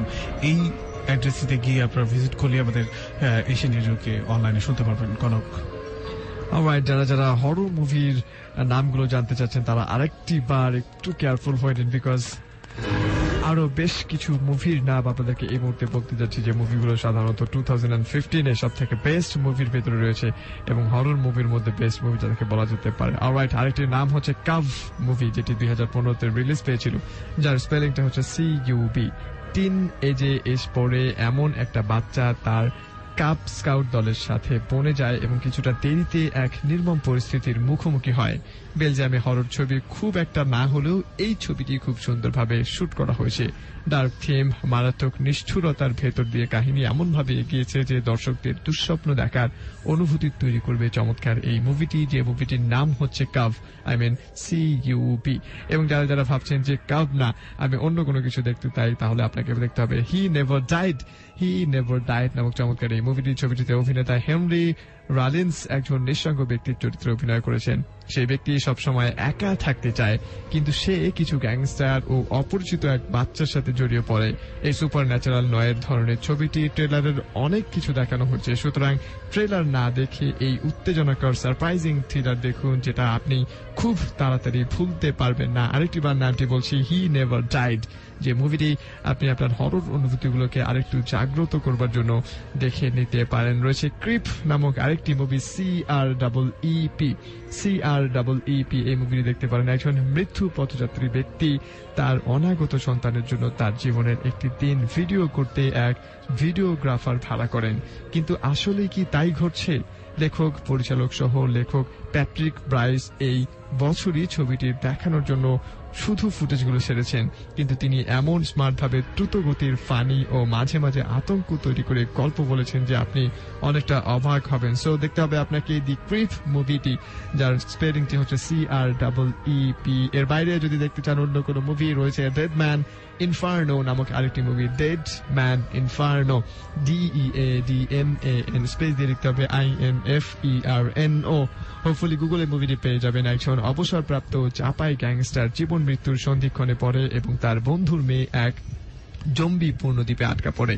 গ্যাংস্টার ও জম্বিদের নিয়ে আগেও ছবি হয়েছে, যেমন ককনেইস ভার্সাস জম্বিস, কিন্তু গোটা এই জাপানি ছবিটির মতো এত বাস্তবসম্মতভাবে, এত ক্রিয়েটিভ ভিজুয়ালের মাধ্যমেও ও শক্তিশালীভাবে তৈরি করা হয়নি। সো আপনি দেখে ফেলতে পারেন ডেড ম্যান ইনফার্নো নামক চমৎকার এই মুভিটি। ফেসবুক মাধ্যমে রয়েছেন এই মুহূর্তে যারা যারা আমাদের সাথে, তাদেরকে বলছি আপনিও কানেক্টেড করে ফেলতে পারেন, লিখতে পারেন আপনার মন্তব্যগুলো, লিখবেন ফেসবুকে এশিয়ান রেডিও নামক সার্চ বাটনে গিয়ে এশিয়ান রেডিও দেন, আপনি যে ফ্যান পেজটি পেয়ে যাবেন, সেই ফ্যান পেজে যে আপনি পোস্টটি পাবেন ভৌতিকের, সেই পোস্টের নিচে আপনি আপনার কমেন্টটি করে দিন। আমরা চেষ্টা করব সেই কমেন্টটি পড়ে ফেলবার জন্য, আর অবশ্যই শেয়ার দিবেন যাতে আপনার বন্ধুরা মিস না করে ফেলে। সালাউদ্দিন আহমেদ, শেখ রাতুল, ফয়াজ, রাজ, যুবরাজ রয়েছেন আমাদের সাথে, হাফিজ চৌধুরী, এবং এমনি করে আমাদের সাথে এই মুহূর্তে রয়েছেন মোন্নাফ শেখ, রয়েছেন আমাদের সাথে শামীম মাহবুব, রয়েছেন EH শুভ মির্জা, রয়েছেন আমাদের সাথে এই মুহূর্তে হাফিজুর রহমান, পেয়াল মাহমুদ খান রয়েছেন আমাদের সাথে,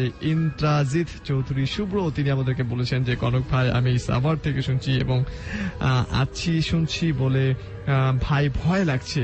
ইব্রাহিম রিয়াজ তিনি বলছেন thanks for share my recorded story, special thanks to যে বাপ্পি।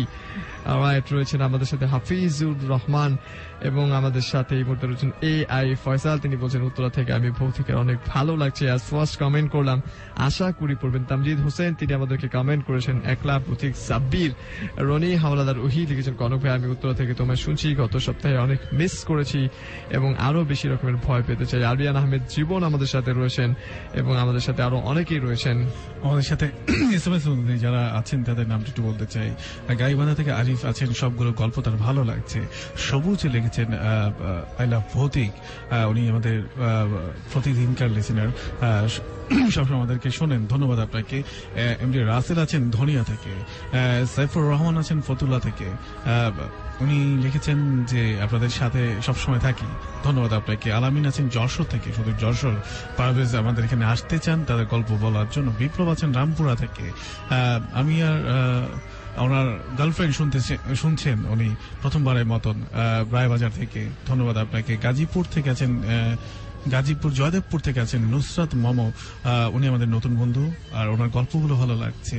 আর সবচেয়ে বড় কথা হলো আমরা যখন শো করতে থাকি কোনো ভৌতিক 90.8 এই মানে শো চলাকালীন সময় কিন্তু আমাদের অনেক ঘটনাগুলো আসে, যে ঘটনাগুলো ওনারা শ্রোতারা ওনারা অনুরোধ করেন যে ওই সময় যদি কোনো ঘটনা মনে করা হয়, সেই চেষ্টাটা আসলে করতে যাচ্ছে।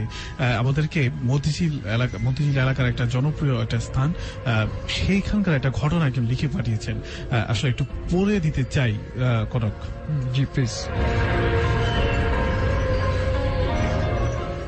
নাম প্রকাশে একজন উনি বলেছেন, ওনার নামটা বলতে না করেছিলেন, উনি লিখেছেন মতিঝিল থেকে। ডাক্তার মোতালেব একজন ডাক্তার চেম্বারের ঠিক বাড়ির পিছনে, মানে একজন ডাক্তার ওনার বাড়ির চেম্বারের ঠিক পিছনে। এটা একটা শোনা ঘটনা। উনি বলেছেন যে আমাদের বাড়ির সামনে গলিতে এমন একটা ঘটনার কথা শোনা গেছে। গলিটা এমন যে রাস্তা থেকে যে দেখে গলির শেষ মাথায় সিঁড়ি, গলির দুই দিকে দুইটা বাড়ি। ঘটনা প্রত্যক্ষ করে ডান পাশের বাড়ির নিচতলার মেয়েটা আজ থেকে প্রায় 14-15 বছর আগের। একদিন রাতে ওই মেয়েটা ঘুমাচ্ছিল। রাতে প্রায় 4টার দিকে মেয়েটা একটা মহিলার পায়ের নুপুরের আওয়াজ পায়। নাচিয়ে পায় যেই নুপুরগুলো পরে, মানে যারা নাচে সেই তাদের যেই নুপুরগুলো থাকে পায়, সেটা সে পাত্তা দেয় না, ভেবেছে ঘুমের মধ্যে কি না কি শুনেছে, এসব ভেবে ঘুমিয়ে পড়ে। পরের দিন একই সময় সে আবারও একই আওয়াজ পায়। এবার সে একটু আগ্রহী হয়। তার রুমের একটা জানালা ওই গলির মুখ করে ছিল। জানালা খুলে তাকালে গলির অনেকখানি দেখা যায়। সেই জানালা খুলতেই তার রুমের আলোতে ভরে যায়। আলস হয়ে এলে সে দেখতে পায় গলিতে একটা মহিলা সাদা নাচের কাপড় পরে নুপুর পায়ে হাঁটছে। ওই কাপড়ের উজ্জ্বলতায় পুরো গলি আলোতে প্রায় ভরে গেছে। মহিলাটা ভয়ানক, ঠিক গোলাকার, মণি হালকা সাদা এবং লম্বাটে। মেয়েটা হঠাৎ করে মহিলার চোখের দিকে তাকাতেই সম্মোহিত হয়ে যায়, যেন ওই চোখ তাকে এখনই গিলে খাবে। এভাবে মহিলা এবং মেয়েটা পরস্পরের দিকে তাকিয়ে থাকে। এভাবে কিছু সময় পর ওই মেয়েটার মা ঘুম থেকে জেগে ওঠে এবং আর মেয়েকে ওভাবে জানালার বাইরে তাকিয়ে থাকতে দেখে ডাক দেয় তাকে, কিন্তু মেয়েটা সেই সম্মোহিত হয়ে থাকে। তখন তার মা তাকে একটা ধাক্কা দেয়। এবার মেয়েটা হকচকিয়ে ওঠে। আবার যখন সে জানলার বাইরে তাকায় তখন মহিলাটা নাই। ফজরের আজান শুরু হয়ে গেছে। মেয়েটা পরের দিন তার মাকে সব কথা বলে, কিন্তু তার মা পাত্তা দেয় না। সেদিন রাতে তার মা একই ঘটনার শিকার হয়, কিন্তু সেদিন তার মেয়ে আগে থেকেই জেগেছিল বলে তার মা বেঁচে যায়। তারা চলে যাওয়ার পর যখন নতুন ভাড়াটি আসে, তারাও একই ঘটনা দেখে, কিন্তু যেভাবে ঘটনাটা শুরু হয় ঠিক সেভাবেই শেষ হয়ে যায়। ওই মহিলাটাকে আর দেখা যায় না, তবে প্রায় রাতে সেই নুপুরের শব্দ ঠিকই পাওয়া যায়। কনক, অলরাইট, আমরা আরেকটা ঘটনা শুনে ফেললাম। এবং আপনাকে বলছি আপনি কিন্তু চাইলে আমাদের সাথে ফেসবুক মাধ্যমে কানেক্টেড থাকতে পারেন। facebook.com/Asian Radio সেই ঠিকানায় গিয়ে আপনি আপনার মন্তব্যটি লিখে ফেলবেন। এবং যারা যারা ঘটনা লিখে পাঠাতে চান facebook.com/ভৌতিক90.8 সেই অ্যাড্রেসে আপনার ঘটনাটি এখনই লিখে আমাদেরকে চাইলে আপনি ইনবক্স করে দিতে পারেন। হরর মুভির কথা বলছিলাম, ডেড ম্যান ইনফার্নো, যে মুভিটির কিছুক্ষণ আগে কথা বলছিলাম। এবং আরেকটি মুভি যদি আপনি দেখতে চান সেই মুভিগুলোর পাইরো স্প্রিং, SPRING, এক ভীষণ তরুণ নিজেকে জীবনের যন্ত্রণা থেকে পালাতে ইতালিতে যায় এবং সেখানে এক রহস্যময় নারীর প্রেমে পড়ে যায়। হরর ছবি এর আগে কখনোই এত সুন্দর ছিল না, তবে এই ছবির এত সুন্দর দৃশ্য ও রোমান্টিক আবহ দিয়ে বোকা হবেন না, কারণ এটা শেষ পর্যন্ত চমকে নিয়ে আসবে। এটা হরর কাহিনীর একটি রোমান্টিক মুভি। রোমান্স এবং হরর দুটো জিনিস মিলে কিন্তু বেশ কিছু হরর মুভি তৈরি হয়েছে এবং সেই মুভিগুলো একটু বেশি রকমের আর দুর্দান্ত, স্পেশালি আমার কাছে সব থেকে বেশি ভালো লাগে। সো আপনি যদি আমার মতো হয়ে থাকেন, you guys may enjoy that movie, যে মুভিটির নাম হচ্ছে স্প্রিং। আই হোপ আপনি পছন্দ করবেন। আরেকটি মুভির কথা যদি বলতে যাই তাহলে they look like simple, they look like people. Alright, আরেকটিবার নামটি বলছি, দে লুক লাইক পিপল। দুই পুরাতন বন্ধু একসাথে হয় এবং বিভিন্ন যন্ত্রণাময় এবং পাগলামিতে ভরে ভুগতে থাকে। বিভিন্ন হরর ঘটনার মধ্য দিয়ে তাদের বন্ধুত্ব পরীক্ষার মুখোমুখি হয়। পেরি ব্ল্যাকশিয়ারের এই উত্তেজনাকর থ্রিলারটি দর্শকদেরকে আমন্ত্রণ জানায় দুই বন্ধুর সাথে সময় কাটাতে। দর্শকদের মনে হতে থাকে দুই বন্ধুর একজন অথবা তাদের দুজনই জন্যই ধ্বংস অনিবার্য। এইভাবে সাসপেন্সের মধ্য দিয়ে আশ্চর্য রকমের এক ভয়ঙ্কর উপসংহার ঘটে গল্পের, যেটা দর্শক কখনোই ভুলতে পারবে না। যে মুভির নাম হচ্ছে they look like people. I guess আপনারা যদি এই মুভি দেখেন ভাল লাগবে। এবং আরেকটি মুভি হচ্ছে what we do in the shadows, what we do in the shadows. এবং চমৎকার একটি ট্রেলার এই মুভি রয়েছে, what we do in the shadows. একটি ডকুমেন্টারি ক্রু 4 জন ভ্যাম্পায়ারের জগতে প্রবেশের সুযোগ পায়। একটি ডকুমেন্টারির ক্রু 4 জন ভ্যাম্পায়ারের জগতে প্রবেশের সুযোগ পায়। সেই 4 জন ভ্যাম্পায়ার নিউজিল্যান্ডের একটি ফ্ল্যাট শেয়ার করে থাকে। দুজন পরিচালক তাইকা ও ওয়াইটিটি ও জেমেন ক্লেমেন্তো এই ছবিটি বানিয়েছেন। নিঃসন্দেহে বলে দেওয়া যায় এটা বারবার দেখার মতো একটি ছবি, একটি মডার্ন মাস্টারপিস ছবি বলা যেতে পারে। ছবিটিতে দারুণ হাসির ঘটনা, মারাত্মক বুদ্ধিদীপ্ততা, ভাম্পায়ারদের কাজ সবকিছুই খুব সুন্দরভাবে দেখানো হয়েছে। যে মুভির নাম হচ্ছে What We Do in the Shadows, What We Do in the Shadows. So I hope আপনি এই মুভিটা দেখে ফেলতে পারেন। সো এই ছিল মুভির খবরাখবরগুলো। এই মুহূর্তে আমরা যেটা করবো সেটা হচ্ছে সাহিত্যিক রসে ভৌতিক সাহিত্যে চলে যাব এবং আজকে যে ঘটনাটা রয়েছে সেই ঘটনাটা আমরা শুনবো। এর পরপরই আপনার ফেসবুক এবং SMS মাধ্যমে যোগাযোগের ব্যবস্থা রয়েছে। SMS এ যদি লিখতে চান তাহলে সেলফোনের মেসেজ অপশনে গিয়ে লিখে ফেলবেন AR স্পেস আপনার নেম স্পেস আপনার লোকেশন এন্ড দেন আপনার কথাবার্তাগুলো লিখে সেন্ড করবেন 2323 নাম্বারে। ঘটনাতে যাওয়ার আগে কিছু SMS নিয়ে নিচ্ছি। আমাদেরকে লিখেছেন রাকিব গ্যান্ডিরা থেকে, ওনার ভালো লাগছে। নুসরাত মোহাম্মদ বলেছেন যে ওনারা অনেক বন্ধু মিলে শুনছেন। রিয়াদ আছেন বনশ্রী থেকে। একজন লিখেছেন যে ডেড ঘোস্ট শ্মশানে আসবেন নাকি। আসলে সম্প্রতি ভৌতিক 90.8 ভৌতিক টিম কিছু শ্মশান পরিদর্শনে গিয়েছিলেন। সেই ঘটনাগুলো হয়তো আস্তে আস্তে আপনাদের আগামী এপিসোডগুলোতে হয়তো শুনবেন, ওই এক্সপিরিয়েন্স বা অভিজ্ঞতার ঘটনাগুলো অথবা ওখানকার আশেপাশের মানুষগুলোর কথাগুলো হয়তো শুনবেন। ধন্যবাদ আপনাকে, আমন্ত্রণ জানানো। ইনশাল্লাহ আপনাদের ওখানে হয়তো আমরা আপনার সাথে যোগাযোগ করে হয়তো আমাদের ভৌতিক টিম আসবে। আকাশ লিখেছেন কালাচাঁদপুর থেকে, ওনার হালকা ভয় লাগছে, চেষ্টা করবো আরো ভয় লাগানোর জন্য। ইমরান আছে বড়ল থেকে, উনি মাত্র টিউন করলেন এবং তার টিউন করেই তার ভালো লাগছে, শুনে খুব ভালো লাগলো। এমনি শাহিনুর আছেন রাঘবদার থেকে, কিং ফয়সাল আছেন ময়মনসিংহ থেকে, সিনথিয়া লিখেছেন কুমিল্লা থেকে, একা একা শুনছি ভয় লাগছে। উজ্জ্বল আছেন, উনি লিখেছেন যে উনি ওনার ওয়াইফ সহ শুনছেন। ধন্যবাদ আপনাকে, ইনশাল্লাহ আগামীতে আপনারা আমাদের সাথে থাকবেন। আমরা ভৌতিক সাহিত্যে পর্যায়ে চলে যাব এবং এই সাহিত্যিক গল্পটা কেমন লাগলো, আপনার কাছে কেমন লাগছে সেই কথাবার্তাগুলো ফেসবুক এবং SMS এর মাধ্যমে আমাদের সাথে কানেক্টেড থেকে জানাবেন। facebook.com/Asian Radio সেই ঠিকানায় জানাবেন আপনার মন্তব্য। SMS মাধ্যমে 2323 এই নাম্বারটায় আপনার SMS গুলো লিখে আমাদেরকে সেন্ড করবেন। আপনার সাথে আছি রাত 2 পর্যন্ত। ভৌতিক 90.8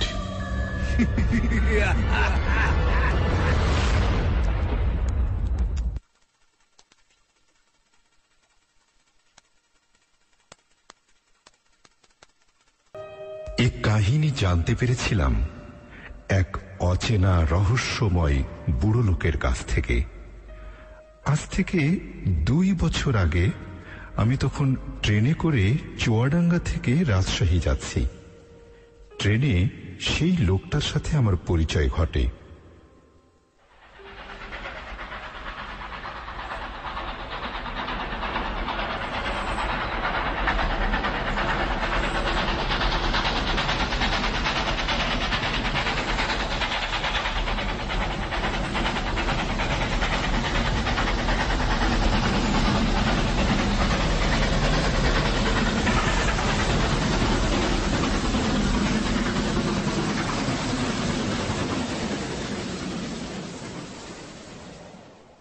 কালো মুখের উপর ঘন সাদা গোঁফ ও 2 গালের উপর খোঁচা খোঁচা সাদা দাড়ি এবং তেল চকচকে টাক মাথা বুড়ো লোকটাকে বিচিত্র চেহারা দান করেছিল। আমি ট্রেনে উঠে একটি জানালার ধারে বসে ট্রেন ছাড়ার অপেক্ষায় ছিলাম। ট্রেন ছাড়ল, দেখলাম ট্রেনের কামরায় আমি ছাড়া আর কেউ নেই। জনবহুল দেশের একটি ব্যস্ততম রেলপথে ট্রেনের কামরাতে এমন যাত্রী খরা দেখে একটু অবাকই হলাম। বেশি না ভেবে জানালা দিয়ে বাইরে তাকালাম। খানিক পরে ছোট একটি কাশির শব্দ শুনে পাশে তাকিয়ে দেখি সেই বুড়ো লোকটা আমার খুব কাছেই বসে আছে।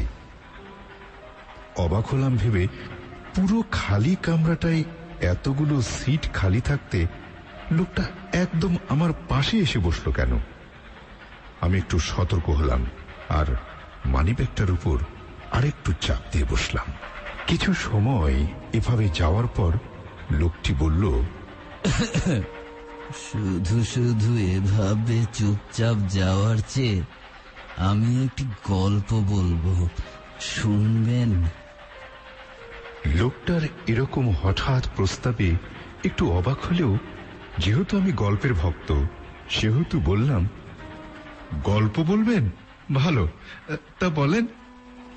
লোকটি বলল, তবে গল্প বলা শেষ হলে দয়া করে আমাকে 10টা টাকা দেবেন। অবাক হলাম। লোকটি বলল, মানসিক সমস্যায় চাকরি হারিয়েছি, টাকার বড্ড টানাটানি, সারাদিন কিছুই খাইনি, তাই 10টা টাকা চাইলাম। আমি ভাবলাম রাস্তাঘাটে তো ফকির মিসকিনকে 2-1 টাকা দিতে দিতে প্রায় দিনই 5-6 টাকা যায়। একটা গল্প শুনে 10 টাকা দেব, এ আবার এমন কি? বললাম, ঠিক আছে, দেব, আপনি গল্প বলা আরম্ভ করেন। যদিও লোকটি বুড়ো, তবে স্পষ্ট গলায় সে গল্প বলা শুরু করল। ঘটনাটি আজ থেকে কয়েক বছর আগের।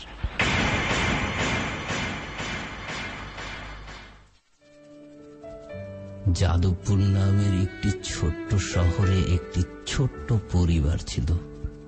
পরিবারটিতে ছিল একটি 21 বছরের মেয়ে ও তার বাবা মা। বাবা ছিল একটি সরকারি অফিসের পিয়ন, আর মেয়েটি লেখাপড়া বাদ দিয়ে ঘরে বসে মায়ের সাথে সেলাইয়ের কাজ করত।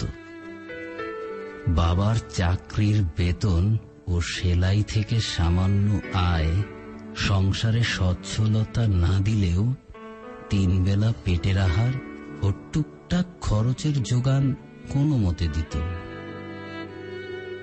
মেয়েটি ছিল মোটামুটি সুন্দরী। আমাদের সমাজে সেই মেয়েটির উপর এলাকার ধনী চেয়ারম্যানের ছেলে, যে নিজ এলাকায় বড় ভাই নামে পরিচিত, তার কুনজর পড়ে গেল। বড় ভাইয়ের বিশ্রী প্রস্তাবে রাজি না হলে মেয়েটির উপর নেমে আসে মহা দুর্ভাগ্য। বড় ভাই ও তার এক বন্ধু মিলে মেয়েটিকে রাস্তা থেকে জোর করে উঠিয়ে নিয়ে যে যাদবপুর শহর থেকে একটু দূরে তার ওই বন্ধুর এক খালি গুদামে আটকে রেখে দুজন মিলে মেয়েটিকে নিয়ে পাশবিক ক্ষুধা চরিতার্থ করে। এইটুকু বলে বুড়ো লোকটা একটু থামলে আমি তাকে বললাম, তাহলে এটাই আপনার গল্প? লোকটা বলল, না, গল্প আসলে এটা না, গল্প এর পরের টুকু।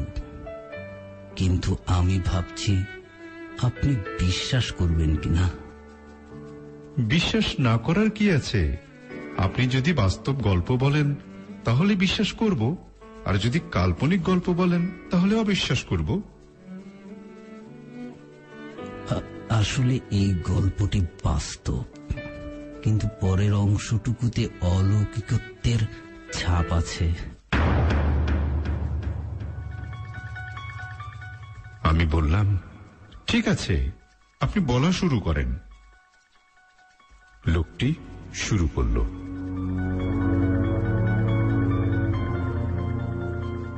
সেই বড় ভাই আর বন্ধুটি তাদের সম্ভোগ পূর্ণ করে মধ্যরাত্রে চলে গেলে মেয়েটি তার দেহটি খুব কষ্টে উঠিয়ে ছিঁড়ে যাওয়া জামার উপর ওড়নাটা পেঁচিয়ে হেঁচড়ে হেঁচড়ে হেঁটে চলল সোজাসুজি বড় ভাইয়ের বাড়ির দিকে, অর্থাৎ এলাকার ধর্নাঢ্য চেয়ারম্যান বাড়ির দিকে।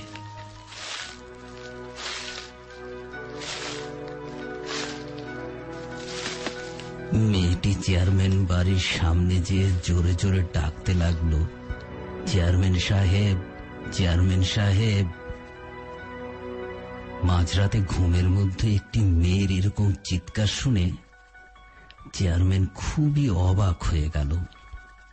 আরো 2-3 বার চিৎকার শুনে চেয়ারম্যান নিজেই দরজা খুলে বেরিয়ে এলো এবং জিজ্ঞাসা করল, এই মাঝরাতে কি হলো? মেয়েটি চিৎকার করে বলল, আপনার বড় ছেলে আমার সর্বনাশ করেছে, আমি এর উচিত বিচার চাই। চেয়ারম্যান তার নালিশ শুনে থানায় গেলে লাভ হবে না সেটা জেনেও অবজ্ঞা ভরে বলল, আমার ছেলে যদি তোমার ক্ষতি করেই থাকে তাহলে থানায় গেলে পারতে, আমার এখানে এসেছে কেন? মেয়েটি কান্না মিশ্রিত কণ্ঠে বলল, আপনি তার বাবা, এখানকার চেয়ারম্যান, আপনার কাছে যাব না তো কোথায় যাব? চেয়ারম্যান বিরক্তি সহকারে বলল, ঠিক আছে ঠিক আছে, কয়েক হাজার টাকা দিচ্ছি, তা দিয়ে চিকিৎসা করিয়ে আর বাকি টাকা দিয়ে যা ইচ্ছে তাই করো। মেয়েটি এবার দৃঢ় কণ্ঠে বলল, চেয়ারম্যান সাহেব, আমার মতো গরিব মেয়ের দুর্ভাগ্যের বিচার করবেন না। এর একটা উচিত বিচার না করলে আমি সারা এলাকার বাসীর কাছে আপনার বড় ছেলে আর আপনার তাচ্ছিল্যের কথা বলে দেব। জানি এতে আপনাদের হয়তো কোনো ক্ষতিই হবে না, তবুও আপনাদের প্রকৃত চেহারাটা অন্তত সবার কাছে প্রকাশ করতে পারব। এ পর্যন্তই মেয়েটি সম্ভবত বলতে পেরেছিল। ওই রাতের শেষেই ফজরের নামাজের পর ফেরার পথে কয়েকজন মুসল্লি একটি পুকুরের ধারে মেয়েটির রক্তাক্ত লাশ দেখতে পায়।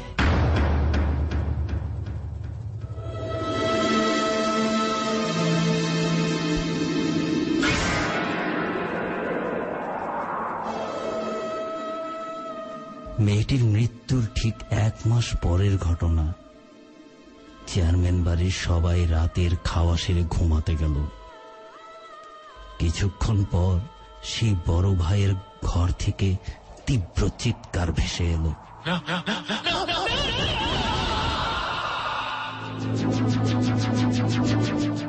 চেয়ারম্যান ও তার স্ত্রী সহ অন্য 2 ছেলে মেয়ে ছুটে গেল তার ঘরে।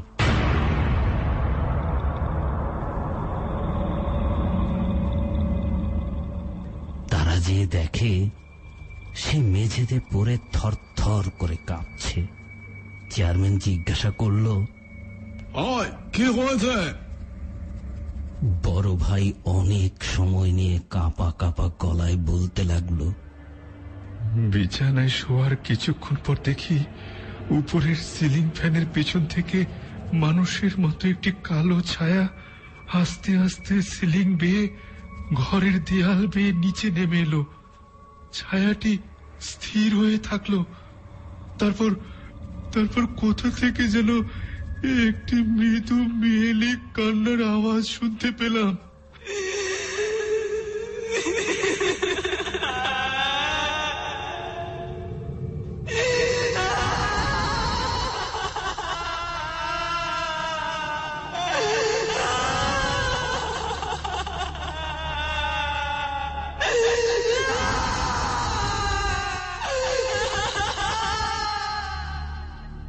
কান্নার শব্দ থামতে না থামতেই ছায়াটি ঝড়ের বেগে আমার মুখের উপর এসে ভাসতে লাগলো। আমি চিৎকার দিয়ে বিছানা থেকে নেমে পালাতে যে মেঝেতে পড়ে গেলাম। উঠতে গিয়ে দেখি শরীরে একটুও শক্তি পাচ্ছি না।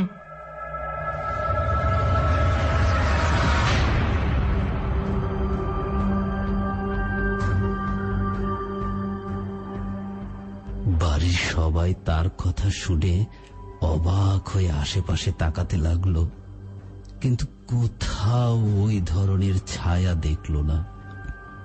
সে ভুল দেখেছে না সত্যি দেখেছে সে সম্বন্ধে কেউ নিশ্চিত হতে পারল না।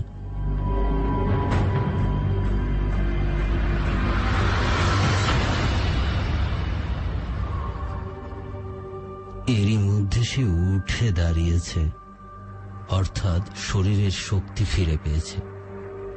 তাকে সবাই এটা ওঠা বলে আশ্বস্ত করল। বাড়ির স্বাস্থ্যবান চাকরকে চেয়ারম্যান বলল তার বড় ছেলের ঘরে শুতে, যাতে সে ভয় না পায়। রাত পার হলো। পরের দিন সকালে চাকর বড় ছেলের বিছানার দিকে তাকিয়ে দেখে সে নেই। তার বদলে বিছানার চাদরের উপর লাল রক্তের ছোপ ছোপ দাগ।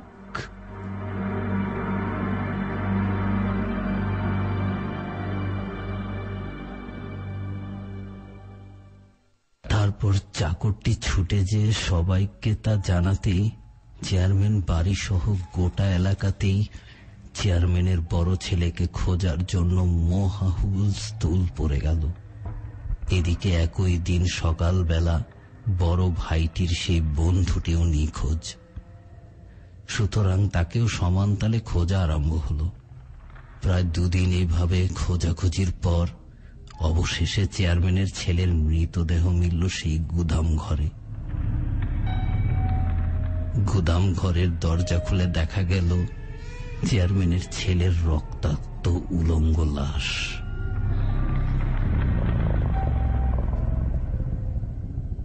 একটি বস্তার উপর হয়ে পড়ে আছে।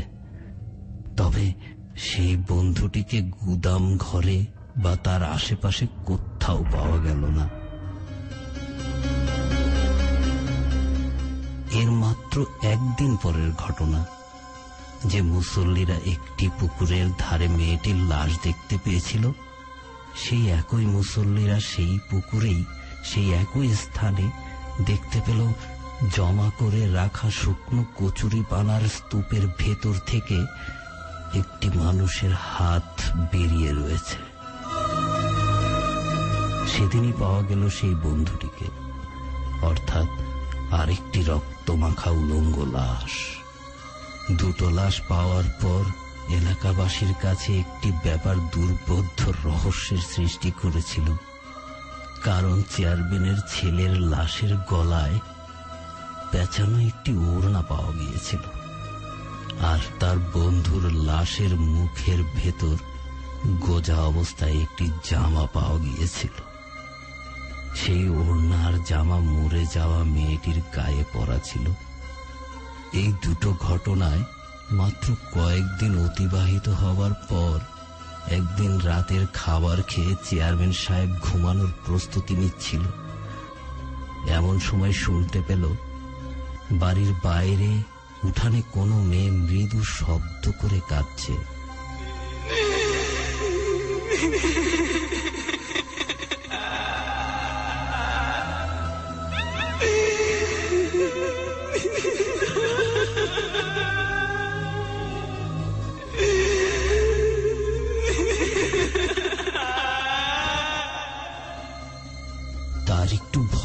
লাগলো। তবু সে একাই সাহস করে হাতে তার বন্দুকটি নিয়ে বাইরের বারান্দায় এলো। বাইরে আসার খানিক পরেই সে একটি তীব্র চিৎকার দিয়ে অজ্ঞান হয়ে বারান্দার উপর পড়ে গেল।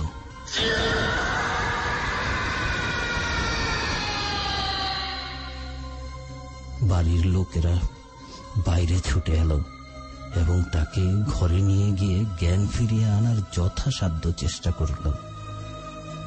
তার জ্ঞান ফিরে এলে যখন সবাই জিজ্ঞেস করল কি হয়েছিল, তখন সে আর কিছুই বলতে পারল না। পরবর্তীতে সে আর কোনোদিনই মুখ দিয়ে কথা বলতে পারেনি, শুধু খাওয়া দাওয়া ও হাঁটাচলা করতে পারত। বুড়ো লোকটি গল্প বলা শেষ করল। আমি জিজ্ঞেস করলাম, এই গল্প আপনি জানলেন কি করে? খানিক চুপ করে থাকলো বুড়ো। ছলো ছলো করে উঠল চোখ, বাষ্পরুদ্ধ অস্ফুট স্বরে শুধু বলল, আমি মেয়েটির বাবা।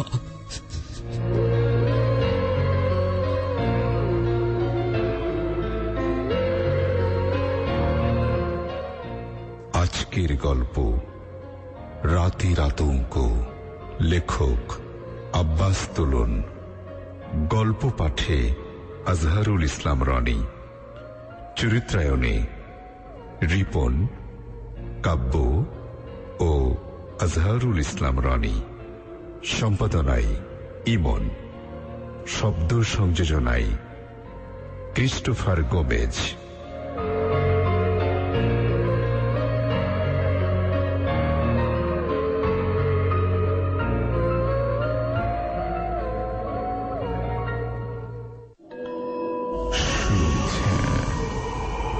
ভৌতিক 90.8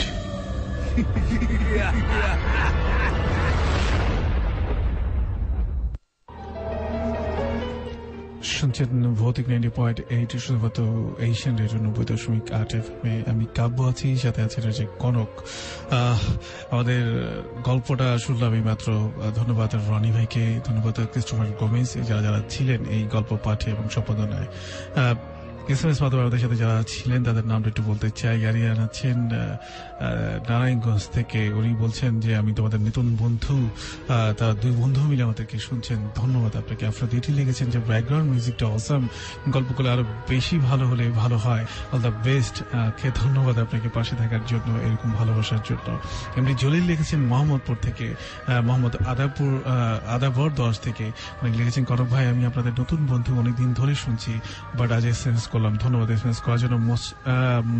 মুজাফফর রহমান মিরপুর পল্লবী থেকে লিখেছেন। শামীম সিনহা লিখেছেন সিরাজগঞ্জ থেকে যে ভাই আপনাদের এসএমএস পড়েন না কেন? আসলে সবার এসএমএস পড়া সম্ভব হয় না এই অল্প সময়ে। আমরা চেষ্টা করি কমেন্টস এবং ফেসবুক মাধ্যম এবং এসএমএস মাধ্যম দুটো মাধ্যমে আপনাদের কথাগুলো নেবার জন্য। রনি লিখেছেন গুলশান 2 থেকে, উনি খুলনা থেকে। চ্যানেলটা কিভাবে পাবেন? আমাদের চ্যানেলে আপনারা যদি অনলাইনে শুনতে চান তাহলে আপনাকে www.asianradio908.com এই অ্যাড্রেসটিতে ভিজিট করতে হবে। তাহলে আমাদেরকে যে কোনো প্রান্ত থেকে, বিদেশে যে কোনো প্রান্ত বা বাংলাদেশের যেখানে ফ্রিকোয়েন্সি পাওয়া যায় না সেই জায়গাগুলো থেকে আপনারা শুনতে পারেন। আলামিন আছেন যশোর থেকে। আদনান লিখেছেন, ইমরান গাজীপুর থেকে লিখেছেন যে ভাইয়া একটা ছোট্ট রিসার্চ সেন্টার আছে, এর মধ্যে একটা হোস্টেলে আছি, খুব ভয়ানক। পুরো ঘটনাটি যদি আমাদেরকে লিখে পাঠান তাহলে খুব ভালো হয়। আপনি চাইলে আমাদের ফেসবুক মাধ্যমে আপনারা এই ঘটনাগুলো লিখে পাঠাতে পারেন, ইনবক্স করতে পারেন www.facebook.com/ভৌতিক90.8 এই ফেসবুক অ্যাড্রেসটিতে আপনি ইনবক্স করতে পারেন আমাদেরকে।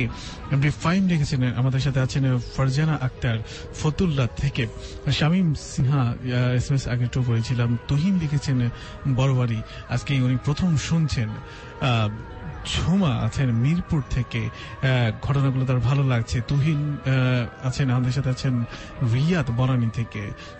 স্পেস ফাইন থেকে আছেন, ফাইন আছেন যাত্রাবাড়ি থেকে, এবং রবু আছেন আমাদের স্টুডিওতে আসতে চান। আকাশ আছেন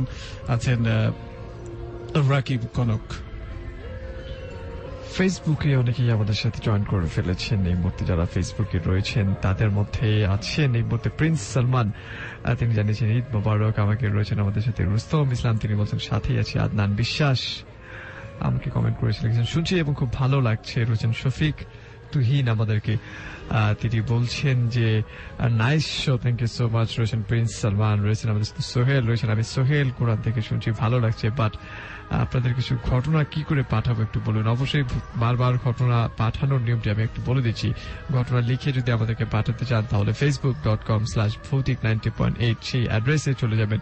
আর যদি সরাসরি স্টুডিওতে আসতে চান তাহলে সেলফোনের মেসেজ অপশনে গিয়ে লিখে ফেলবেন AR স্পেস দিয়ে লিখতে হবে B90.8 আরেকটি স্পেস দিয়ে আপনার নাম এবং সেলফোন নাম্বার লিখে সেন্ড করতে হবে 2323 এই নাম্বারটা। মান্নাত জাহান সোহা তিনি আমাদেরকে এই মুহূর্তে কমেন্ট করেছেন, তিনি বলছেন যে ভাই ভয় লাগছে ব্রাদার।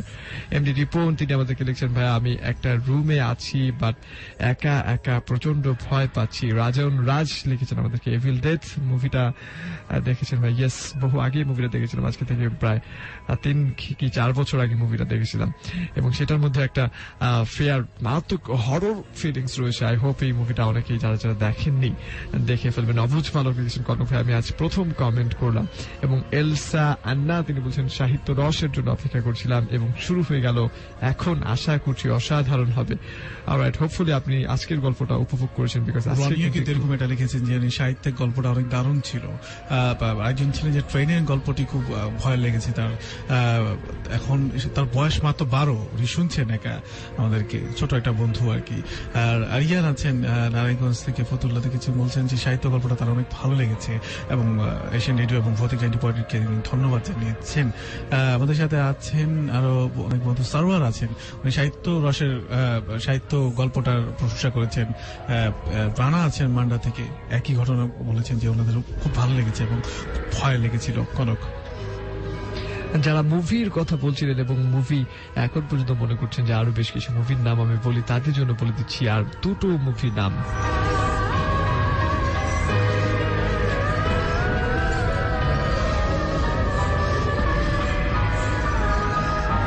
একটি মুভি, যে মুভির নাম হচ্ছে রেড রাইডিং হুড। 4টি বার মুভির নামটি বলে দিচ্ছি, রেড রাইডিং হুড।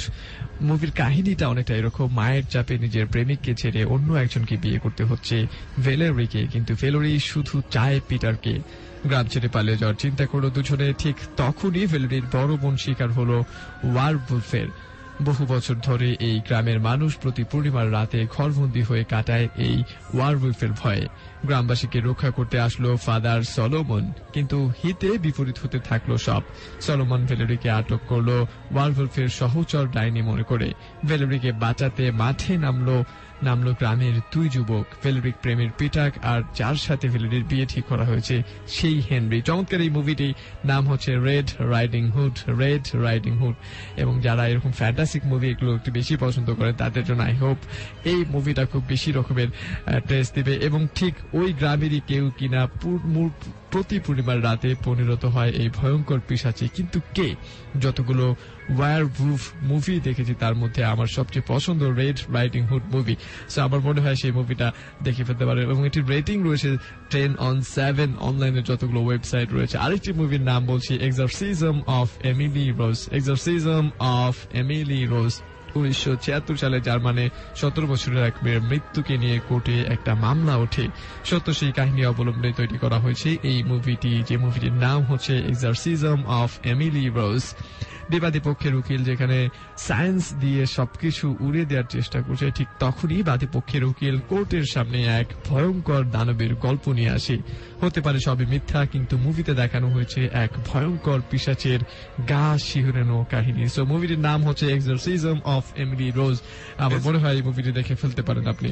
শেষ মুহূর্তে আমাদের এসএমএস প্যানেলে যারা আছেন, দিগন্ত লিখেছেন ঢাকা থেকে, ঢাকা সূত্রাপুর থেকে। উনি বলছেন যে ট্রেনের গল্পটা ভয় লেগেছে। সাহিত্যিক গল্পের প্রশংসা আবারও ধন্যবাদ। সাহিত্যিক গল্পে যারা যারা ছিলেন, রনি লিখেছেন যে সাহিত্য গল্পটা, আবারও বললাম যে তুহিন বলেছেন যে তার কাছে অনেক গল্প আছে, সেটা একদিন সময় করে সে পাঠাবে। অবশ্যই আমরা আপনাদের ঘটনা, সত্য ঘটনা, অদ্ভুত ঘটনাগুলোর জন্য ওয়েট করি। আরিফুল আছেন, উনি আসতে চান আমাদের এখানে। সিনথিয়া বলেছেন আই লাভ ভৌতিক। আপনাদের ভালোবাসা আসলে এই ভৌতিকটা আজকে এই পর্যায়ে। যাওয়ার আগে কনক একটা ঘটনা আসলে বলতে চাই। বরিশাল থেকে একজন লিখে পাঠিয়েছেন, নাম জানা না জানা একজন বন্ধু। উনি যেভাবে লিখেছেন আসলে ওইভাবেই পড়ার চেষ্টা করছি। এই ঘটনাটা আমার মায়ের কাছ থেকে শোনা। তিনি যখন ছোট ছিলেন ওই সময়টাতে গ্রাম অঞ্চলের দিকে মানুষের প্রধান পেশা ছিল পুরোপুরিভাবে কৃষি। এখন যেমন ব্যবসার প্রচলন ব্যাপকভাবে ঘটেছে তখন তেমনটা ছিল না। সে সময় রাতের বেলায় প্রায়শই ক্ষেত থেকে ধান চুরি হয়ে যাবার ঘটনা শোনা যেত। এই কারণে গ্রামের লোকজন মিলে ঠিক করে যে তারা কাউকে পাহারাদার হিসেবে নিয়োগ দিবে এবং মাস শেষে সবাই মিলে কিছু টাকা তার বেতন পরিশোধ করবে। যে কথা সেই কাজ, তাকে নিয়োগ দেওয়া হলো। পাহারাদার ছিল যুবক একজন লোক, কিন্তু গরিব, যে কারণে রাতের বেলা কাজটি করতে সে রাজি হয়। সে যখন পাহাড়ে আসতো তখন দৌড়ে দৌড়ে পুরো ক্ষেত একবার চক্কর অর্থাৎ চক্কর দিত, কে আর ওখানে বলে চিৎকার দিত দেখার জন্য কোনো নড়চড় বা আশেপাশে দেখা যায় কিনা। প্রথম 1 মাস তেমন কোনো সমস্যা হয়নি, কোনো চুরির খবরও পাওয়া যায়নি। কিন্তু একদিন ভোরবেলা এক কৃষক ক্ষেতের পাশে এক ডোবায় তার লাশ খুঁজে পায়। তার ভৌতিক 90 পয়েন্টে দুঃখিত, সব যন্ত্রের বিড়ম্বনা। আচ্ছা, যেটা বলছিলাম, যে গল্পটা পড়ছিলাম আমরা, তখন ওই যে পাহারাদার ছিল তার লাশটা পাওয়া যায় এক ডোবায়। তার মাথা কেটে ফেলা হয়েছিল আর হাত পা বাঁধা। ক্ষেতের খানিকটা অংশ রক্তে ভরা ছিল। লোকেরা ভাবে হয়তো চোরেরা এই কাজ করেছে। এই ঘটনার পরও চুরির ঘটনা তেমন পাওয়া যায়নি, হয় না বললেই চলে। কিন্তু নতুন একটা ঘটনা আবির্ভাব হয়। প্রায় রাতে যারা হাট থেকে বাড়ি ফেরে তারা নাকি দেখেছে প্রতি রাতে কে জানি লণ্ঠন হাতে ক্ষেতের পাশ দিয়ে দৌড়ায় আর ঘ্রহ ঘ্রহ করে আওয়াজ করে। এবং প্রতিদিন সকালে ক্ষেতের ওই নির্দিষ্ট জায়গা যেখানে ওই পাহারাদার লাশ আর রক্ত পাওয়া গিয়েছে সেখানে তাজা রক্ত পড়ে থাকতে দেখা যায়। প্রতিদিনই একই ঘটনা ঘটে। তাই কিছু লোক মিলে ঠিক করে এবার তারা রাতের বেলায় ক্ষেতের মাঝে লুকিয়ে দেখবে ঘটনাটা আসলে কি। এক রাতে তারা তাই করে। রাত ঠিক 3টার দিকে ঘটনাটা। দূর থেকে তারা দেখতে পায় লাঠি ও লণ্ঠন হাতে সাদা পোশাকের কে জানি এদিকে দৌড়ে আসছে, আর দূর থেকে ঘ ঘ করে আওয়াজ পাওয়া যাচ্ছে। কিছুটা কাছে আসতেই তারা শিউরে ওঠে। এটা ওই পাহারাদার যে মারা গেছে, ঘাড়ে মাথা নেই, তাই ওখান থেকে আওয়াজটা আসছে। তারা যেখানে লুকিয়েছিল সেখানে এসে আত্মাটা দাঁড়িয়ে পড়ে, তাদের দিকে কাঁধ ফিরে তাকায় যেন তাদের কি দেখছে, আর একবার ঘ ঘ করে আওয়াজ করে দৌড়ে চলে যায়। এই ঘটনা দেখে তারা সবাই জ্ঞান হারিয়ে ফেলে। এই ঘটনা বেশ কয়েকদিন ধরেই চলে। এখনো মাঝে মাঝে নাকি দূর থেকে সাদা পোশাকের কেউ যেন দৌড়াতে দেখা যায়, আর আকাশে সাদা সাদা কি যেন উঠতে থাকে।